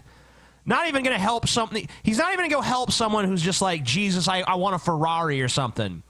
He's literally just going to ask a guy who's already got everything he wants, including a private fucking jet, like, hey, how you liking that jet? God's just making some casual banter with this old. It's kind of like when the waiter comes back and is like, "How's everything tasting?" You know? Yeah, it is kind of like that. So is God like an overbearing waiter that's just always checking to make For sure these you're all guys, these guys preach his word on the fucking TV, man. You know, I don't remember anything like that in the Bible where, you know, God asked Solomon, "So how you liking your harem? How's the palace going for you? Pretty good? All right. My man." Maybe they just edited that out of the Bible. But he said, "Do you really like it?" And I thought, well, yes, Lord. He said, then he said this, "So that's it?"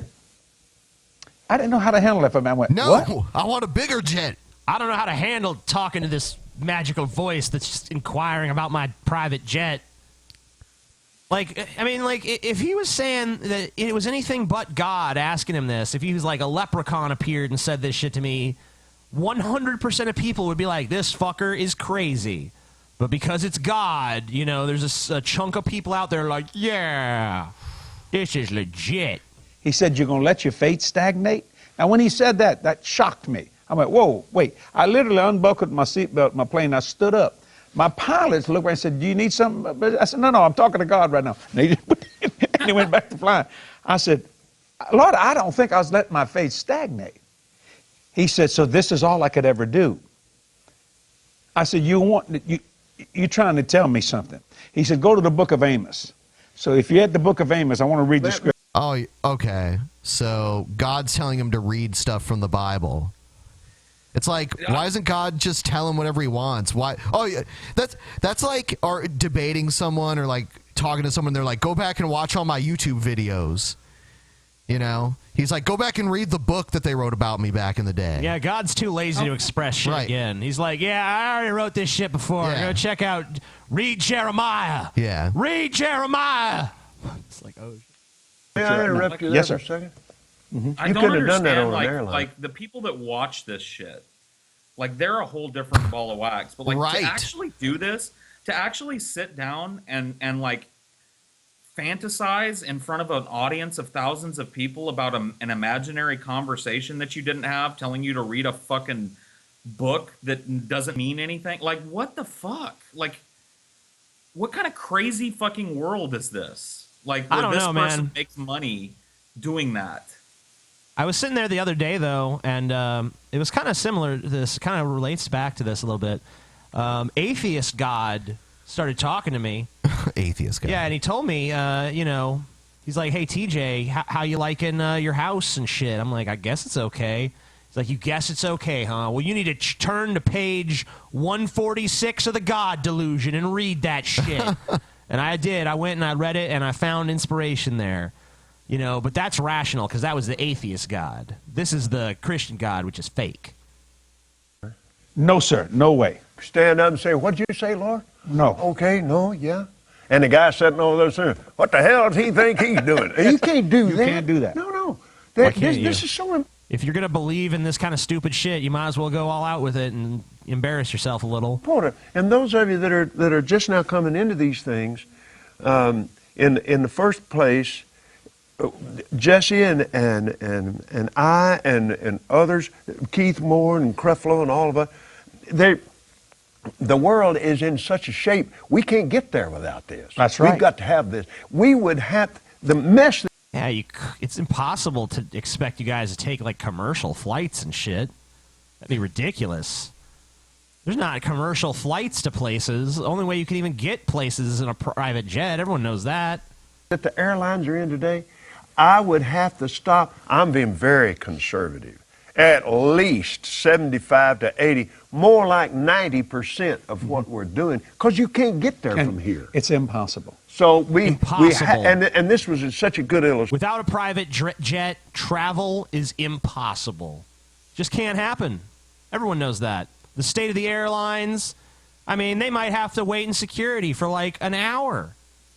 You know, it's impossible. What are they going to do, wait that hour? I don't think so. Come on. They need a private jet. I just, the Lord impressed me.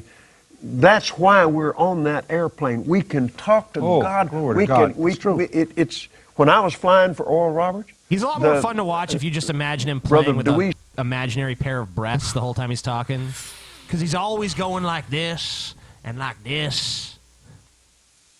My boss on the airplane, he said, now, Kenneth, this is sanctuary. It protects the anointing. His flying sanctuary. Brother Roberts. And he said, you keep your mouth shut. Don't talk to him unless he talks. Because when he's on a meeting, he doesn't talk to anybody but God. Now, Oral used to fly airlines. Right. But even back there then, man, it got to the place where it was agitating his... Like, oh my God, these two old doddering fucking retards. Hey, Gerald, you want to come over and have an intimate conversation with a couple thousand people about some imaginary bullshit that we both make up to make ourselves feel better? Oh, Jesus. Like, and then honestly, I also love that there's an old fucking televangelist named Oral. Like, that's the best. Oral Roberts, dude. What the fuck? What was that? I don't know. The soundboard's kind of fucked up. Bullshit! There should be I wish there was an old televangelist named Anal, you know? Anal. Spirit people coming up to him. Anal used He to had fly become commercial. famous, and they wanting him to pray for him and all that. You can't manage that today. Right. This dope-filled world. Right. And get in a long world tube with a bunch of demons. Right. That's exactly the point. That's why they need the private jet, because they're trapped with demons. Bunch of demons. At cruising altitude. You know, ordinary people. Private jets, demons. Yeah, private jets have a special, like, demon board that allows them to be safely dealt with out of the public space. You know, They got a Christian dream catcher in there. That's why these two old fucking pensioners need your fucking donation money so they can jet set all over the fucking world giving revivals. How come the because Drunken Peasants doesn't have a fucking I mean, private jet yet? Yeah. Well, think about it, though. When you're in a plane, you're closer to the heavens. You're closer to God, right? So you definitely want to be in a plane that can handle demonic possession. True. I agree. It's deadly, and it works on you hard. It really does. So anyway, I wanted to make that clear so the devil can't lie to you and say, see there, them preachers spending all that money, just fat cats riding around. No, we're not. Yeah, if you have that idea, it's the devil, It's the devil. giving you that idea, just in Fucking- case. That crafty Satan. You know, and if Satan comes to you and he tells you we're just, you know, these crass, cynical, manipulative, fucking exploitative pieces of shit milking you for all your fucking worth, that there's just the lies of Satan, okay? My irrational bullshit is the real explanation. Don't you worry none. Fuck. Like Paul is frozen. Yeah. Hold on. Wait. Can y'all hear Paul, me? I think so. I think you're coming back in. Weird. I don't know. Anyway. Yeah, I just love that the devil is so fucking crafty. Wow. That, like, You're coming in real Am I shitty, dying? Paul. Hold on. Yeah, I don't know what's going on with that. You know, last time it went away after a while. Maybe just let's give it a minute. Okay. Let's play something else. And You want to play something else? I think this is pretty much over, isn't it? It's like 5 minutes long, but whatever. How much more can you really get out of it? Yeah, I think we pretty much said what's what. All right. This is someone talking shit about you, TJ. Ooh. Yeah. Never happened before. Surprise. Are you there, Paul? Yeah, I'm here. Okay, yeah, you're way you better sounded now. way better. Way better. All right, here we go. Another one of these fuck faces again. Yeah, I'm not gonna play this song. Yeah. Lara Croft, man. A sloth commentary. Yeah. Like Sloth from the Goonies. Here they call you the amazing ignoramus. Well, that's better than the amazing gaytheist. Or the unamazing atheist. I call them T-gay. T-gay. Here once again. And today we're doing a commentary on none other than the amazing atheist. Or as I like to call him, the amazing fucktard. Basically, this guy's... burn! The amazing fucktard. The possibilities of what to do with my name are endless. You just say the amazing, and then you just make up any insulting word. The amazing idiot, the amazing retard, the amazing fuckwit, the amazing fucktard, the amazing dipshit. It's like The you can just put amazing anything there. scam artist. Yeah, Brett's like father, like son, like Sother, like fun. What does Lara Croft have to do with this? I don't know. Let's see. This guy's voice is it almost feels like he's putting on a fake voice. Yeah, One of those neck-bearded fucks who, as you might have guessed, is an atheist. He's part of what I call the internet atheist community. He calls the it that. IAC are a bunch of atheists who suck each other's dicks and pat themselves on the back for hating religious people and anyone who dares have a different opinion from them. I already did a commentary on Cult of Dusty for my first commentary. job not who believing in himself is God, an atheist. Ben. Thank you. I appreciate And it. I'm going to warn you right here that there's going to be a lot of that coming back. Now, I tried to find a more recent video that he put out, more specifically his video about Ahmed and Mohammed. I'm sorry. But I think I tried to find a more recent video. I All you hate gotta do to is do go to my this. channel and yeah, go TJ, ahead. can you blow that microphone one more time? Because that was the funniest thing.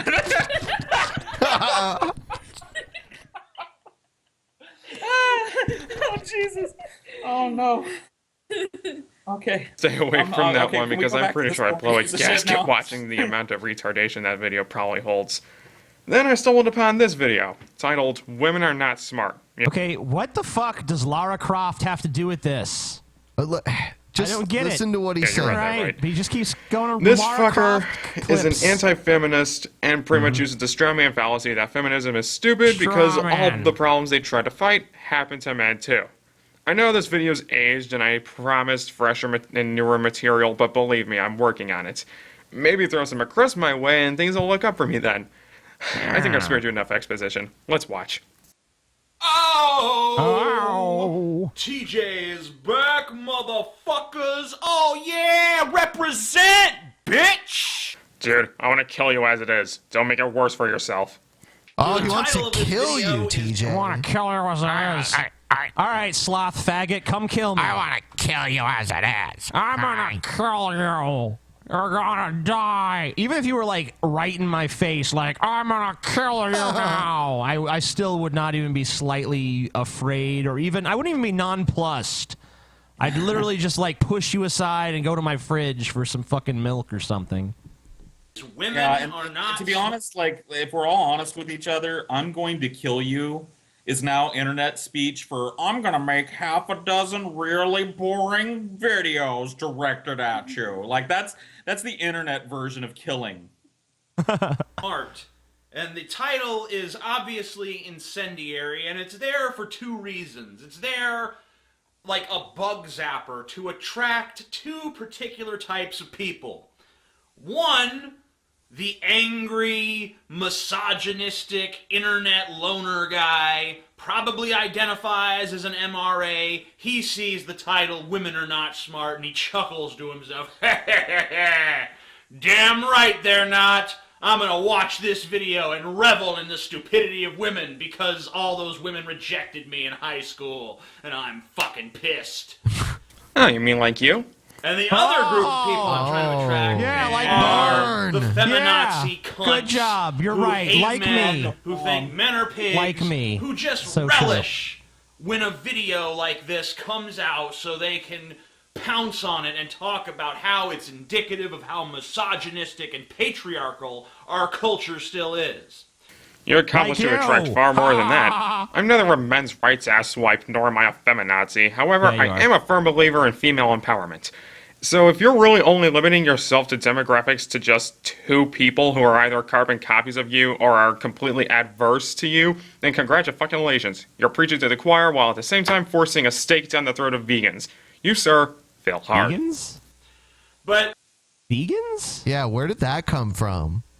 Throw down a steak of. I guess we're just finding out, like, you've probably noticed, TJ, that any detractor that you have isn't really a detractor of you overall. They're a detractor of something you've said in the past, like one specific thing. Like, they're either pissed off about your anti-vegan shit or your anti-feminism shit or your anti-theism shit. Like, it's never just you. It's never your argument. It's always some shit you said 17 fucking years ago that they're still carrying the torch about.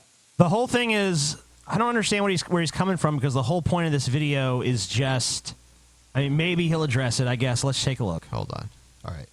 the real reason the video is entitled Women Are Not Smart is because women are not smart. Nor are they stupid, nor are they of average intelligence, nor are men smart or stupid or of average intelligence. A woman might be smart or stupid or average. A man might be smart or stupid or average. So you were false advertising this whole time. You'll be hearing from my lawyer, mister. These groups, the two sexes... So, wait, was that supposed to be like the joke that we're like, ah, ha, ha, ha, fall... What? Okay. No. I mean, I don't know. This is painful to me.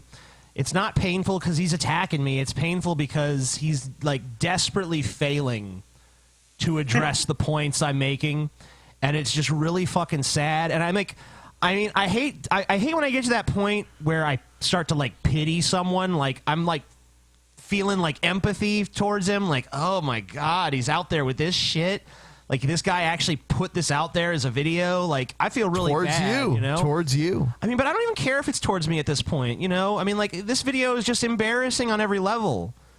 Because he's obviously, like, he's bypassing... That's exactly how I feel about every detractor video I've ever seen about you or me. Like, I'm just instantly embarrassed because I can think, I can hear this person's thought process prior to making the video, like, I need to get myself some views on the YouTube because I really got something to say. Who should I make a video against? The Amazing Atheist. Sounds like an easy target. Let's watch one of his videos. Oh, he doesn't like veganism. Well, I'm a vegan. Let's do this. You know, like, it's so sad. It's so fucking backwards. You know what I mean? Like, that's not how you get people to watch you. It's not. Different gender affiliations floating around out there. They all have people that run the intelligence gamut, from super genius to Tea Partier. I won't say that all generalizations are wrong, because that itself is a generalization, and that, of course, creates a paradox, but I will say that most generalizations about groups of people are wrong, because they fail to account for the diversity within any group of people. No shit. The literal definition of the word generalization is to make a broad statement about a specific group of people or object based on assumption. Okay, so wait a minute. You're going to agree with me contentiously. I agree with the point of this video, but anyway, because you're fucking stupid, and I already agree, so fuck you. I don't even need to be convinced. You know what? You know what, TJ? You're so fucking right, you stupid faggot. You're so correct on that point that it makes me want to fucking puke my guts out. You piece of goddamn garbage. Fuck you. So true. Man, fuck you, TJ. Oh, shit. So typically, no one gives a fuck about the generalizations of themselves, since they know it's not true and don't have anything to prove. Hell, people generalize. Yeah, that's right. No one makes generalizations and thinks they're true. You're right. Yep, I was an idiot for making this video. I'm going to take it down. You've obviously proven it false. I'm going to take a piss. Okay. Do you want to just take a break? All right. I mean, I'm enjoying looking at Lara Croft's face, to be honest. Okay. Well, we'll just keep going. He said he'll be right back. Arabs as terrorists all the time. Being an Arab myself, yes, it did cause me trouble in school when you had a bunch of suburban white kids making 9/11 jokes at you every twist and turn. But you know what's funny? I got past it. And calling me a terrorist doesn't work anymore. I have nothing to prove to the fucktards who make that claim about me. And not only that, but you see, not all suburban white kids are the same kind of dumbasses I went to school with. Hell, my girlfriend is a suburban white kid, technically, just by her being born in the city but moved to the suburbs since she was 5. And Oh, okay. Too much information. We don't need to know all that shit. Oh, yeah, my girlfriend's a suburban white kid who actually happened to be raped by her. Yeah, she was raped by her father, and by the way, mother molested. Give my goddamn life for. I know that I'm returning to an earlier thing here, but saying that no one believes in generalizations is in fact a generalization. That's true. I just realized that when I was taking a piss. Sorry for disrupting whatever was happening. So you know what?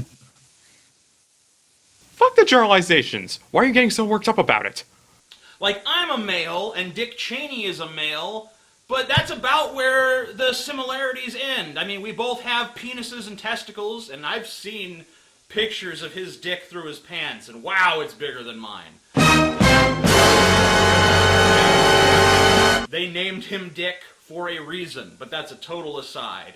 I don't have much in common with Dick Cheney. I don't share his value system. Wish I shared his dick size, man. You see that shit? That was like fucking 7 or 8 inches soft right there. Man, goddamn. I don't share his personality. I don't share his beliefs about what's actually going on in the world. Him and I could not be more at odds. I mean, the fact that we both have male genitalia and we both have Y chromosomes and we both identify as male probably doesn't really inform you much about either of us by itself. It really doesn't say much about Or is this guy going to jump in again, or is he just going to play the rest of my video? a person just to say, this person's male, this person's female. And everyone understands that, and yet we're allowed to attribute things to the sexes, like men are pigs, women are smart. And we're supposed to make believe that that makes sense when it doesn't. It only makes sense if you let it. Like I just said, if you have nothing to prove, then generalization should mean absolutely nothing to you. Okay. Well, this guy's retarded. That was a meaningless non-refutation. I don't know what this guy was thinking. I mean, like, I guess I can understand him wanting to take this video on, but when he did it, I mean, he had to like do this and sit down and edit this and be like, you know what? I'm doing a good job here. You didn't do a good job. You're terrible. You know what? Everything about what you're saying is just absolute garbage. You should have picked an easier target. You're a moron. The end. This guy is a part of American everybody gets a trophy culture, because you know that there's somebody in his life going, man, you really ought to get your thoughts out there. When you get on a roll, you're just amazing. You know, like he's like, yeah, I could take on the amazing atheist. Like, no, dude, you're being lied to. Some people got it, some people don't got it. You don't got it. If this video is your best fucking shit, you don't got it. Even if it's your worst shit, you don't got it. You like Lara Croft so much, maybe make some videos about Lara Croft. Yeah. No? Do a let's play of the latest Tomb Raider. See Yeah, how be that like, works out. arrow to the head. Ah, I got him. I know the I'm gonna meme was shoot my arrow to the bow and knee, arrow but with this enemy. yeah, you got it, buddy. Pew! This is such a fun game. Like, I can imagine this guy. Never mind. Just turn off the internet. Just stop. Turn it off. Stop posting things. Close your Twitter. You know what? You know what's close going to your come back? Facebook. You know what's going to come back, Sloth? Cave painting. Put all your effort and thought into cave painting. Maybe Really in fucking 10,000 years, people will find it, you know? Yeah, look at the woolly bison like the caveman did and learn to paint the woolly bison. You could be the best in the fucking world, Sloth, but you are never going to be a vlogger, homie. Ever, ever, ever, ever. Never, ever. No. The 15 or 20 people that have subscribed to you at this point are fucking just as dumb and retarded and desperate as you are. Like, go start a support group with them and talk it through, but stop making videos. It's sad. It's embarrassing. It's pain. How many subscribers does this guy have, Ben? Do you have any idea? Not very many. I didn't think so. Yeah, let's watch something else. All right, and I'm bringing someone into the call here. And I think we all know who you're bringing in. Give me a Nick. Oh no! Hey, look. Hi. It's Jamass. Hi, Paul. How you doing? Hey, How hey, you guys doing? Hey, Jim. Nice to see you, buddy. Hey, did you have a good New Year's, bro? Oh, I've been great, Paul. How have you been? How have you been? Hey, man, we've been good. You know, the kids are all good. The wife's fine. The everything's gravy with me, man. How about you? Sure about that, Paul? Fuck you, Jim. Too soon, Jim. Hey, I didn't say anything. I just said, "Are you sure?" Yeah, you did, you cunt.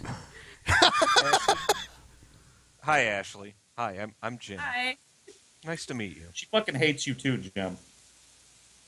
Doesn't seem like she hates him. Yeah, I think Jim Ass is gonna steal your woman. Yeah, I see lust in Ashley's eyes for Jim's ass. I did buy the T-shirt. Oh, there you go. Whoa! Get off this couch. Okay.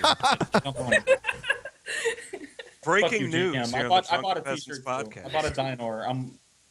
It's coming. It's on the way. But you're just gonna wear it ironically, right, Paul? Yeah, I think. Like I'm gonna wear it like Kurt Cobain wore corporate slogans. You know what I mean? As a kind of wry refutation of corporate culture. There you go. That's what's gonna happen. Yeah. So that thing. Whatever. what's happening with Jim? Jim, how's your ass doing? Oh, my last name is doing quite well. No. I don't mean your last name. I mean your actual ass. Oh, well, we don't need to talk about that. Why not? If your last name is ass, if your last name is ass, you're going to have to expect some questions about your ass every once in a while, No, why is that? I never understood that. Well, if your name was Jim Penis, people would be like, so how big is your dick?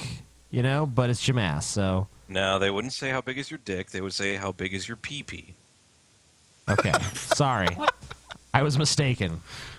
You are absolutely mistaken. Jim Ass has a little dick voice. You can just tell it's a tiny, tiny little penis. Ashley, do you understand that you're sitting on the lap of a man who's obsessed with rat testicles? Please explain. Hey, I'm not the one who has to explain. You explain. Are you calling yourself a rat? Like. Yes, I am.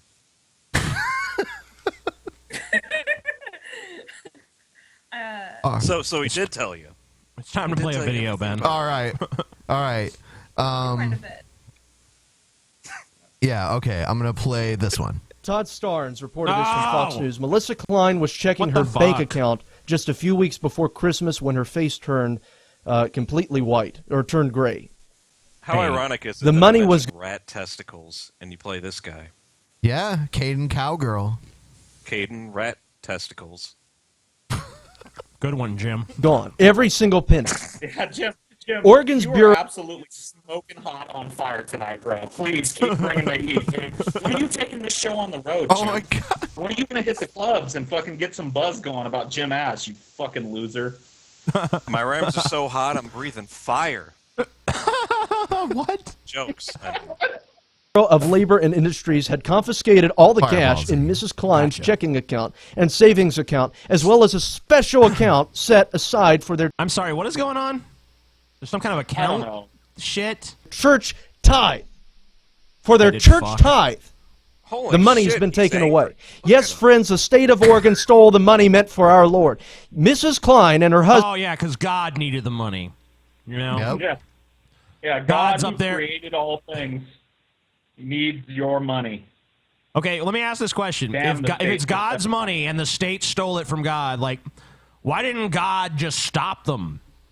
Like, they come to take the money. Why didn't God fucking shove a lightning bolt up their ass? Like, boom, you're dead. Fucking teach you to take my money. God just too lazy.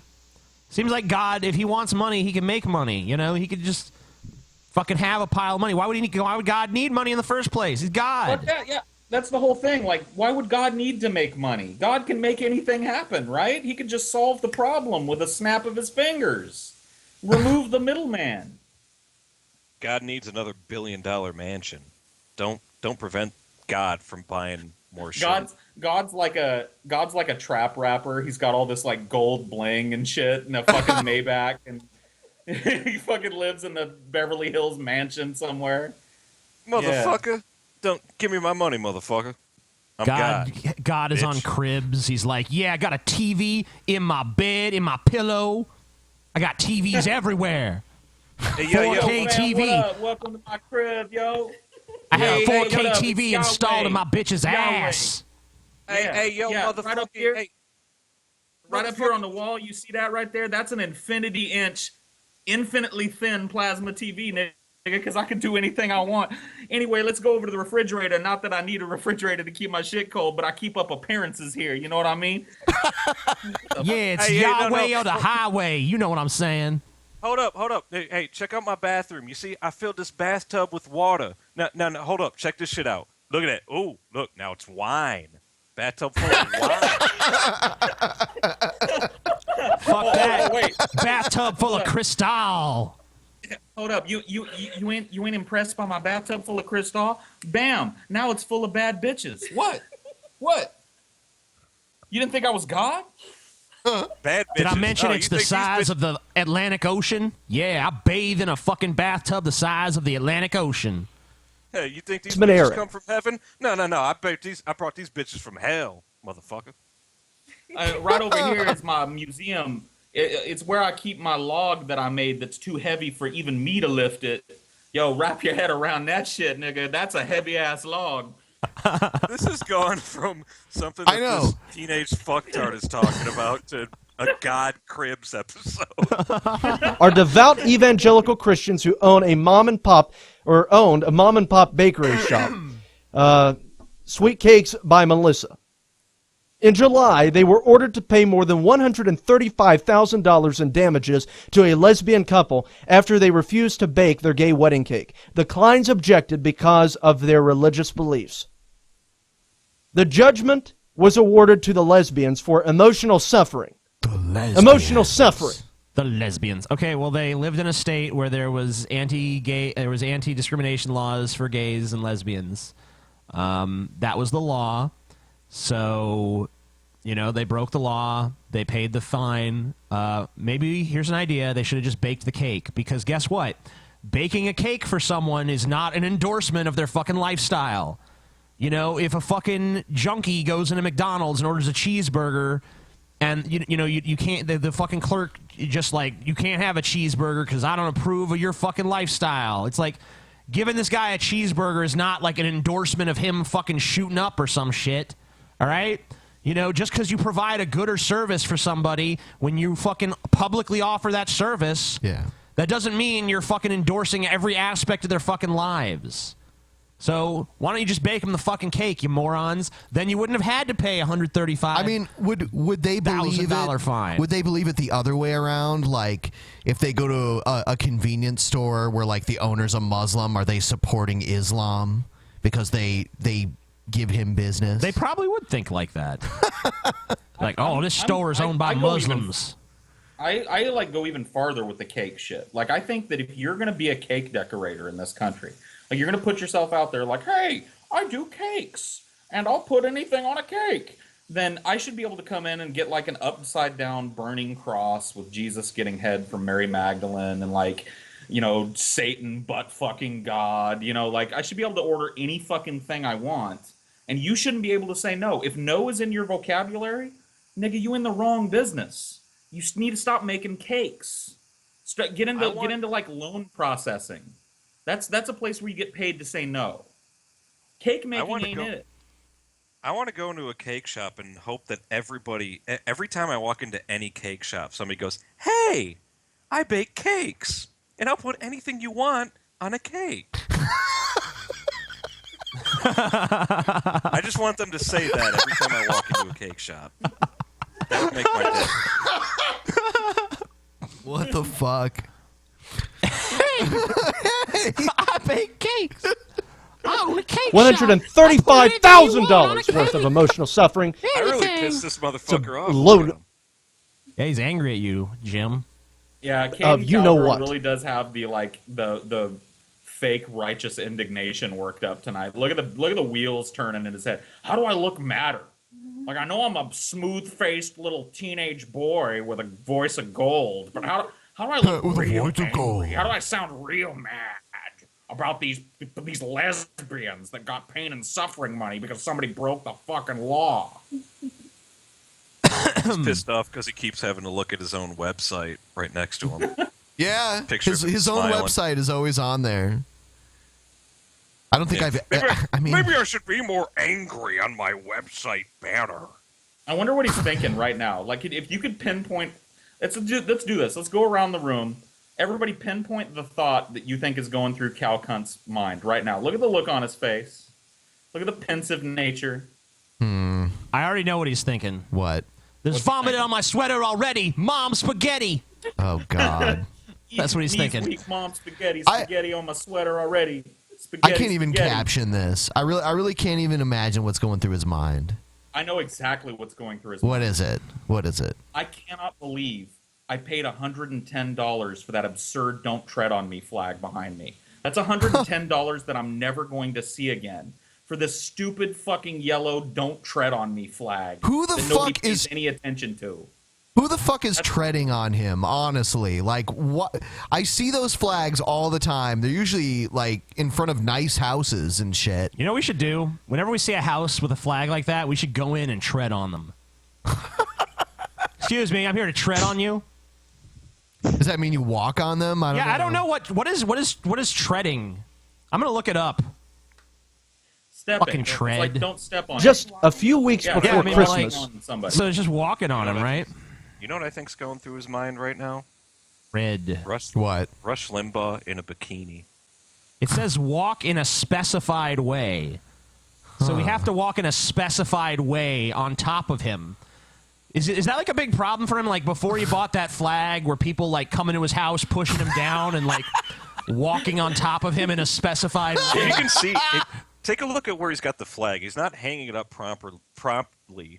He's got it positioned to where the snake is sticking the tongue out at himself on his wall. He's covering up right now, but when he moves his head. Yeah, people were kicking sand in Caden Cowger's face, and then he bought that flag, and the bullies just stopped. I was a 98-pound weakling, but then I bought a "Don't Tread on Me" flag. Labor Commissioner Brad Advakin, or whatever, however you pronounce his name, wiped out the Klein family's bank accounts, taking nearly $7,000. This is the most stilted Faced with a outrage state I've ever mandate. heard. I am so angry right now. I like when he pretends like he tells someone to play the clip when he Play clearly... the clip. Paid a 9% interest penalty. The Kleins opted to pay the disrupted amount in full. Maybe he's got one of those Island of Dr. Moreau weird midget mutant things. It's that also plays the clips for him, you know. He also turning cuddles over with it. a $136,927.07 check to the government. That money, which was not in their bank account, was acquired through donations, the family. The family. They took all of their money. It's attacking their family. It was the price the Kleins had to pay for following the teachings of Jesus Christ. It was like having my breath taken away. You do know in Mark Mrs. Klein 21:16, told Jesus does Todd say, "And thou shalt not putteth on a cake with the icing anything that is not of the Lord. And if one man shall lie with another man, thou shalt not decorate a cake in his honor, else thou shalt burn in the lake of fire." Can I just say one more? Yes. Fire. Totally in there. I think he's probably practiced this radio voice so much that he doesn't have any other kind of voice. Yeah, that's a good idea. Like, I think he probably goes into Chipotle and they're like, "What can we get you, sir?" And he's like, burrito. Black beans. Like I said before. White rice. No. He just can't express any other Go ahead emotion. and do the brown rice. Do I want fajita veggies? Let me think. Yeah, Like I do. said before, he tries so hard to sound like Rush Limbaugh. It's pathetic. You know, it's funny, Jim. You were trying to imitate Caden Cowger, and you ended up sounding more like Rush Limbaugh than he does when you were trying to imitate him. You see, it's Pretty a lost funny. cause. Yeah. Dude's still got peach fuzz, and he's trying to sound like an old guy. Yeah. Tell a I'm gonna friend. need an oil change, tire rotation. Go ahead and check the brake fluid, and we'll be right back after these messages. CowgerNation.com. True Empiricism, hold on. True Empiricism showed back up and said he sent me a private message on my YouTube. On the Drunken Peasants YouTube. I don't know what... We don't check those. I don't know anywhere you even can still check the YouTube messages. Why don't you send me a private message on my like Amazing Atheist Facebook or something where I'll actually be able to read it? You know, Why don't you let that guy on? I'll talk to him. I mean, I don't even really want to read it, but yeah, maybe we should let Jim talk to him. You want to let Jim talk to True? I don't want True Empiricism on. Okay. Fuck that shit. I'll Even talk for a to him. joke, that's pain. Why not? No, Jim, you're fine.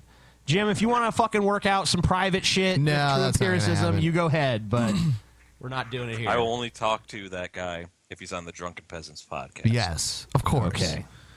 Don't forget about the exclusivity. Maybe we can set up a Jim Ass versus True Empiricism debate. That would be Oh, Jesus, dude. I can't even imagine that. Can you imagine the amount of fucking non sequiturs that would be going left and right in that fucking conversation?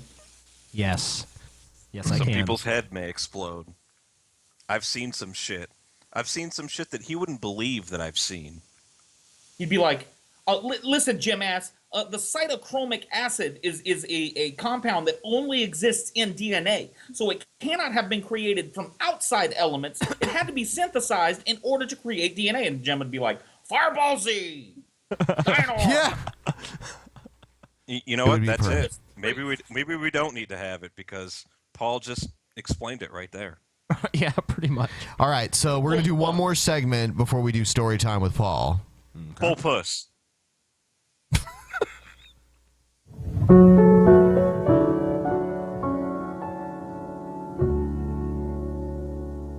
All right, Wait, DJ. What kind of guild is that? White guild. It's white guilt. All right. So this is... These Canadian Smarties are pretty good. This is from a feminist video series called 4-Minute Feminism, and this one is Colorism and Light-Skinned Privilege. Okay. This is... So for quite a while, I've been wanting to do a series of shorter videos where I can quickly sum up sociological terms and ideas and topics that often come up in feminist circles and discussions of social justice. I want to be able to use these videos as quick resources that I can link people to when I'm talking about more in-depth topics, because sometimes I want to have a discussion about one thing and I don't have time to define every single word or idea that I use, so it'd be nice to have a backlog of shorter videos that I can just link people to make the discussion easier. I was thinking about calling it 4-Minute Feminism. Like, I love, not to just critique everybody's video making style, but why do people do this shit? Like, why do people give a 15-minute disclaimer at the beginning of the video about what they're going to be doing and what the video is going to be about and how they're going to playlist the video? The title of the video, the title of the video tells you that in fewer words, you know? Paul, why are you critiquing everybody's video style? What the I fuck? don't know, dude. I'm in a mood, Jim. I'm in a fucking mood. Wipe your vag, Paul. Because I would be talking about feminist terms in under 4 minutes. But if you guys have any better ideas for names, please share them with me because I need help with names. I'm not very good at naming things. So the topic that I wanted to talk about today is colorism. I super briefly alluded to it in my Do White Passing People of Color Experience Privilege. We don't need to know where you alluded to this previously. None of us are going to watch any more of your videos ever, nor have we ever watched one of your previous videos. This is all just superfluous information. Please, just say what you got to say. Just say it. Video. There's a lot of nuance there and it can be really confusing. But while I gave one side of the argument, I didn't really go into depth about the issue of colorism. I simply said that light-skinned people have certain privileges, but I basically left it at that, and I was called out on it a little bit, so that's really why I wanted to talk about it today. According to racerelations.about.com, colorism is a practice of discrimination by which those with lighter skin are treated more favorably than those with darker skin. I got super light skin. I'm way paler than you, Ben. Yeah, what about Seamus? Does he have, like, he's the absence of color. Yeah, and if you're albino, forget about it. No, you're basically a god. I would want to ask this chick, like, does this colorism thing go both ways? Like, in parts of Africa where everybody's really, really dark-skinned and a light-skinned person is born and they're ostracized as a fucking witch?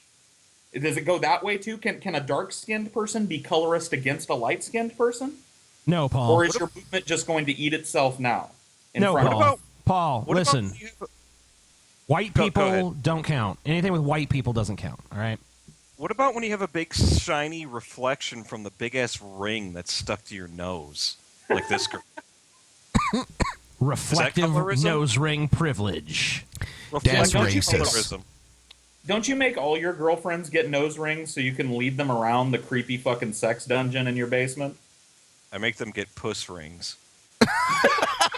In the United States, colorism first came about during times of slavery, in which light-skinned slaves were typically favored over dark-skinned slaves. Aside from this preference stemming from simple racist reasons, a lot of the time the lighter-skinned slaves who received privileges like being able to work within the house received those privileges. You work in the house now. You practically white. Because they were direct offspring of their white masters. White slave owners would rape enslaved women, and it would produce lighter-skinned, mixed-race children. So, like, some pretty horrible origins. While European colonialism definitely left its mark on the United States in a lot of really terrible ways, colorism actually predates European contact with the United States. We saw this in a lot of Asian countries where darker-skinned Asian... I couldn't imagine what it would be like to dedicate this much time to such useful bullshit, or useless bullshit.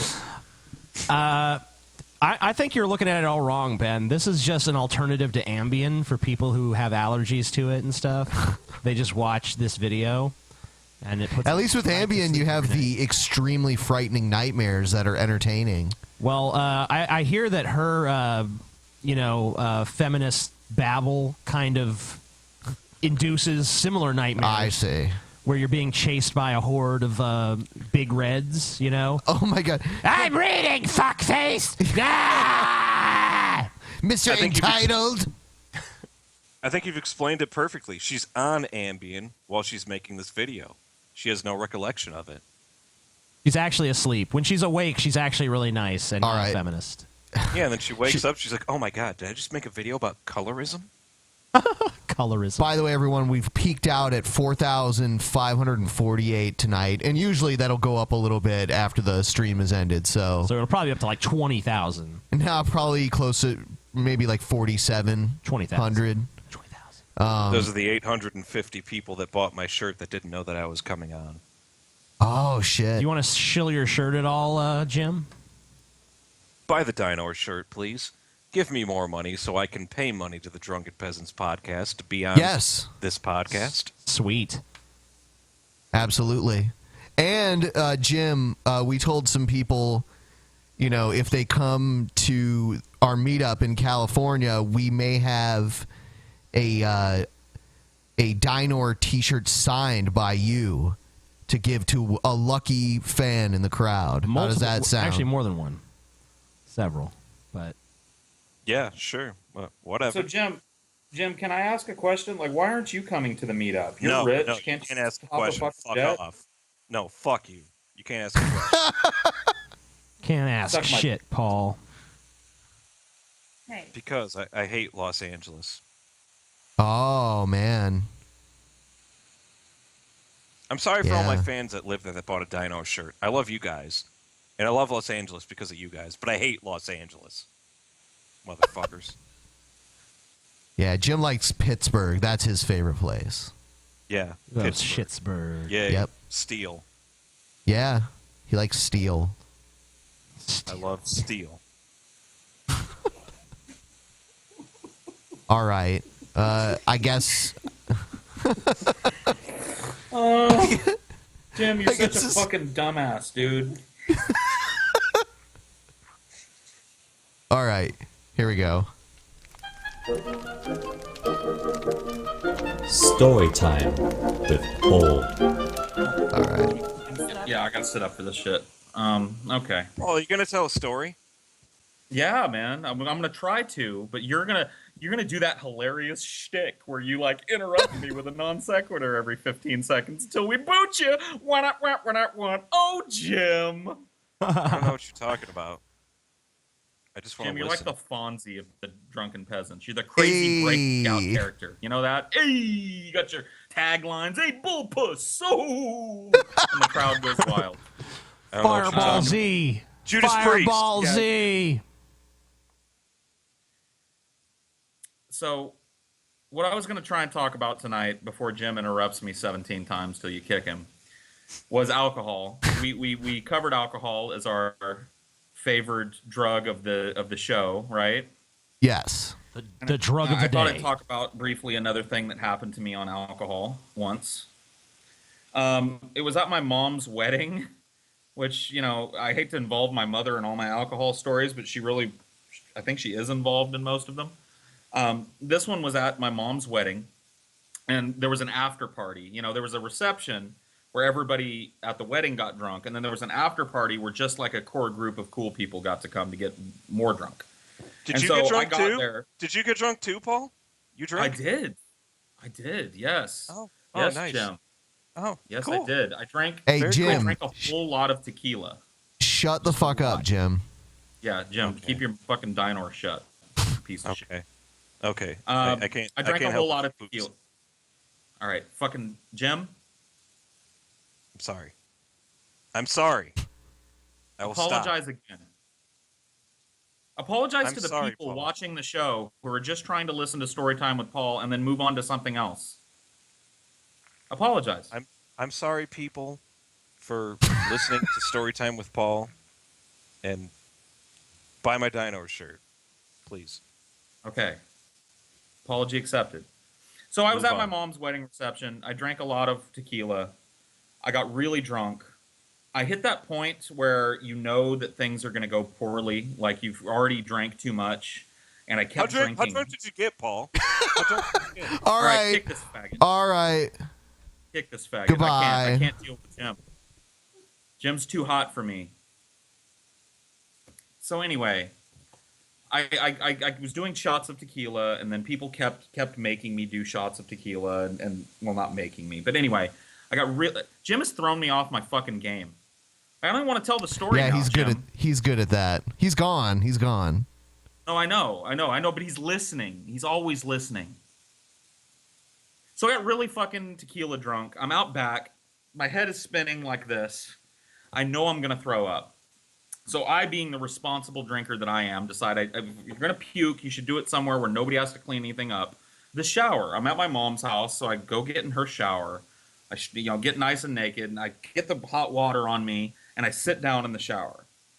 Now, at some point, my girlfriend at the time comes looking for me, and this is how she tells the story. She says she opened the door and saw me there with my head down, sitting Indian style with, the water on me, and she says, "Paul, are you okay?" And I look at her, and then I look back down, and I open my mouth, and this like torrent of tequila and hot dogs and like Kool-Aid all over my balls. Like literally, I just puked on my penis and balls. Just gross. And so she says, "Oh God," and she grabs the thing and helps rinse me off.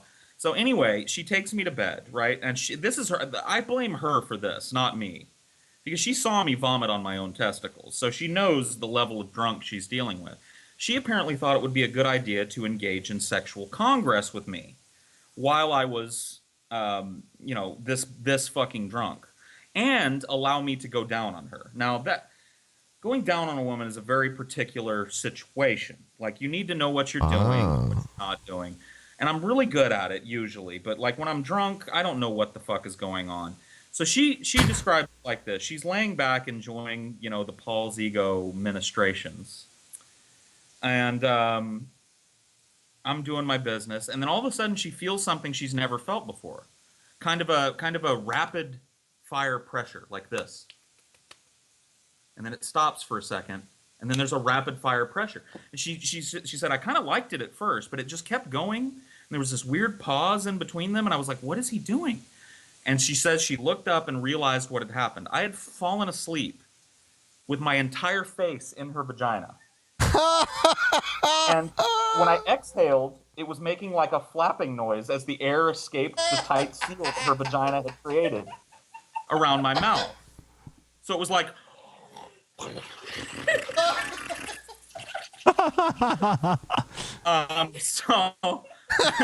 and yeah, this is the same poor lady that got eaten out by Archie. So I almost slept her to an orgasm. So that's how cool alcohol is, and that's story time with Paul tonight. Awkward. Not awkward. It's pretty hot, actually, if you think about it. Yeah, I was turned on. I got a boner. I think we got a little more time. I do want to encourage everyone to give the video a thumbs up, please. Please. Yeah, thumbs up. the video, you pieces of fucking shit. So we got anything else? I mean, I do have other. Maybe we just play one more video because we got a little time left. Let's see. I got an Onision video. Nah. I'd be too afraid of him.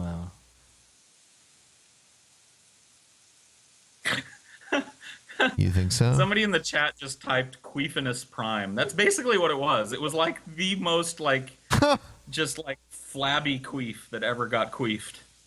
That's the best. Sounds like the title of a novel. The flabbiest queef that ever got queefed. I'm looking for something. It's Kurt Vonnegut's new novel. That isn't too long. You do this one, I guess. Okay. I think this. Let's see. I think this video claims that Hulk Hogan is Illuminati, and it could be the Vigilant Christian, the Vigilant Christian. Let's take a look. Well, when things were tough, I realized that this too shall pass. No, there's no that stupid this was intro. just a It can't be. temporary situation. I realized that, as long as I made the right choice, and So, yeah, Hogan is religious at this point in his life, sure. followed my faith more than what people were saying, or what the newspapers or the tabloids were saying, and didn't get sucked into that. None of that stuff was real. The only thing that is really real is the stuff that's going to last forever. Your faith. And What? What? No one's ever accused Hulk Hogan of being an intellectual, all right? I don't mean to interrupt this with a total non sequitur, but I'm reading the chat for some reason. I don't know why. And hashtag flapnap is happening. Yeah, flapnap. All right, take it to Twitter, y'all. Hashtag flapnap. See what you guys can do with it. I'll check it out believe later. I in want to see God some and impressive knowing shit. that once you're a Christian, you've accepted Christ as your Savior. You're not going to perish, but you're going to have everlasting life. That belief in itself and that faith is what's pretty much the only thing that's real to me. That's the only thing that's real. Yep, the only thing. Right. When I was plowing my friend Bubba the Love Sponge's wife and filming it, all I could think about was Jesus. Come on, Hulkster, don't do this, man. And right afterwards, when I made my racial comments, Life situation, but that's my that was life also after life after life. thinking of Jesus. Oh, he tricked you. He tricked your ass, DJ. I guess that was just him setting up a clip. Hey everyone, it's TVC Mario, and you're here for another End Time Report. In today's video, I wanted to go ahead and give you my thoughts on that interview that you just heard, where Hulk Hogan, the wrestling superstar, says that the only thing that really matters in this world is his faith in God. He said, once you have accepted Christ, you will not perish but have everlasting life. And that is the gospel. So I wanted to share that with you for two reasons. Number one, I want us to begin to pray with intent for Hulk Hogan. And also second, I just want to respond because I think it's very important that we just don't blindly believe every single person that would say something like this. Okay. If you haven't seen my previous video where I just covered... Should people blindly believe you? Yeah, they should. Oh. He's a true Christian. I see. But I am going to pray for Hulk Hogan, though. LeBron James, NBA God, me, TJ. I know we don't talk much, I don't have a private jet, so you're not really interested in what I'm doing. But if you could really help Hulk Hogan out, I know he's already got money and fame and all that stuff, but, he's been in some hot water lately, and he's obviously a committed Christian, so let's get the Hulkster back on top, Jesus. If you could make him WWE champion again, get him rehired, get him back in there, get him back in the game, new renaissance of Hulkamania, because it's all glory to you, Jesus. It's all glory to you. All right? Help the Hulkster out. Amen. Superstar, where he says you can't bank on anybody other than Jesus Christ. I'll leave it linked up in the description section below. Okay. But what I talked about in this video is it is very, very, very important that Christians do not automatically, because a Hollywood actor, an entertainer, a musician or whatever claims they're a follower of Jesus Christ, that we jump on the bandwagon. You know what this is about? He's made videos saying these people are satanic Illuminati. People have showed him videos of them praising Christ, and he's like, no, it's just a front. LeBron James is a lie. garbage. It's a lie. Hate LeBron James. He might be garbage in terms of his personality, but in terms of his talent, he's definitely true. I mean, like, it's funny because he left to go win a championship because he knew he couldn't do it with the Cavs, and everyone was pissed, like, fuck that dude, because he's actually from Ohio, you know? And, you know, he went down to Florida and won championships, and now he's back and everyone's sucking his cock again. Of course they are. Like the same people that were talking shit when he left. Fuck him, we don't need him. Right. And then he comes back like, I'm back, y'all, thank God. Yep. Just go, yay, they're with us, and just start promoting that everywhere. That can be very, very dangerous. The Bible clearly says, let us not be ignorant of Satan's devices. One of the things that I mentioned in the video about LeBron is that satanic cult members... Okay, does he really need to recap a video that's already on his channel that people can go watch if they really fucking want to? I mean, goddamn, I thought this was about Hulk Hogan. We're not watching the LeBron James video. We don't need you to fucking tell us what happened in that, you stupid shit. ...will act as Christians. I'll leave this linked up also in the description section. True empiricism is back again. What does he want now? And now he's saying, Paul, he sent you a message. Oh, well, shit. joy. Let's do true empiricism a favor, since this fucking drunken peasants Mario vigilant Christian shit is fucking boring. Let me just read what see what he sent shit. Hold on. Let me go to my fucking I hate this fucking computer, man. Hold on. Let me find well, you guys can keep playing this shit if you want, and I'll find it, and I'll it's pretty much garbage before we go. Yeah, I mean, like, is. He has Hulk Hogan in caps as the first part of the title, but there was only Hogan, like, at the very beginning. And now it's LeBron James. Now let me tell you about what I told you already in a different video. They're Illuminati. They're not really Christians. We shouldn't believe it. Yep. It's basically based on what criteria? Say. Yeah. Who knows? Hey, everyone, I know that there's over 4,000 people watching this right now, and there's still only 1,700 thumbs up. I mean, I know a lot of you watch us every episode. Please give us a thumbs up. Please subscribe if you're not subscribed also. It helps. Yes, please do that. Tremendously. Okay. Let's go to my YouTube PMs. Let's see if I can navigate YouTube's labyrinthine system now. Yeah. Because it's become fucking retarded to just find your PMs anymore. I'll see if I can find it too.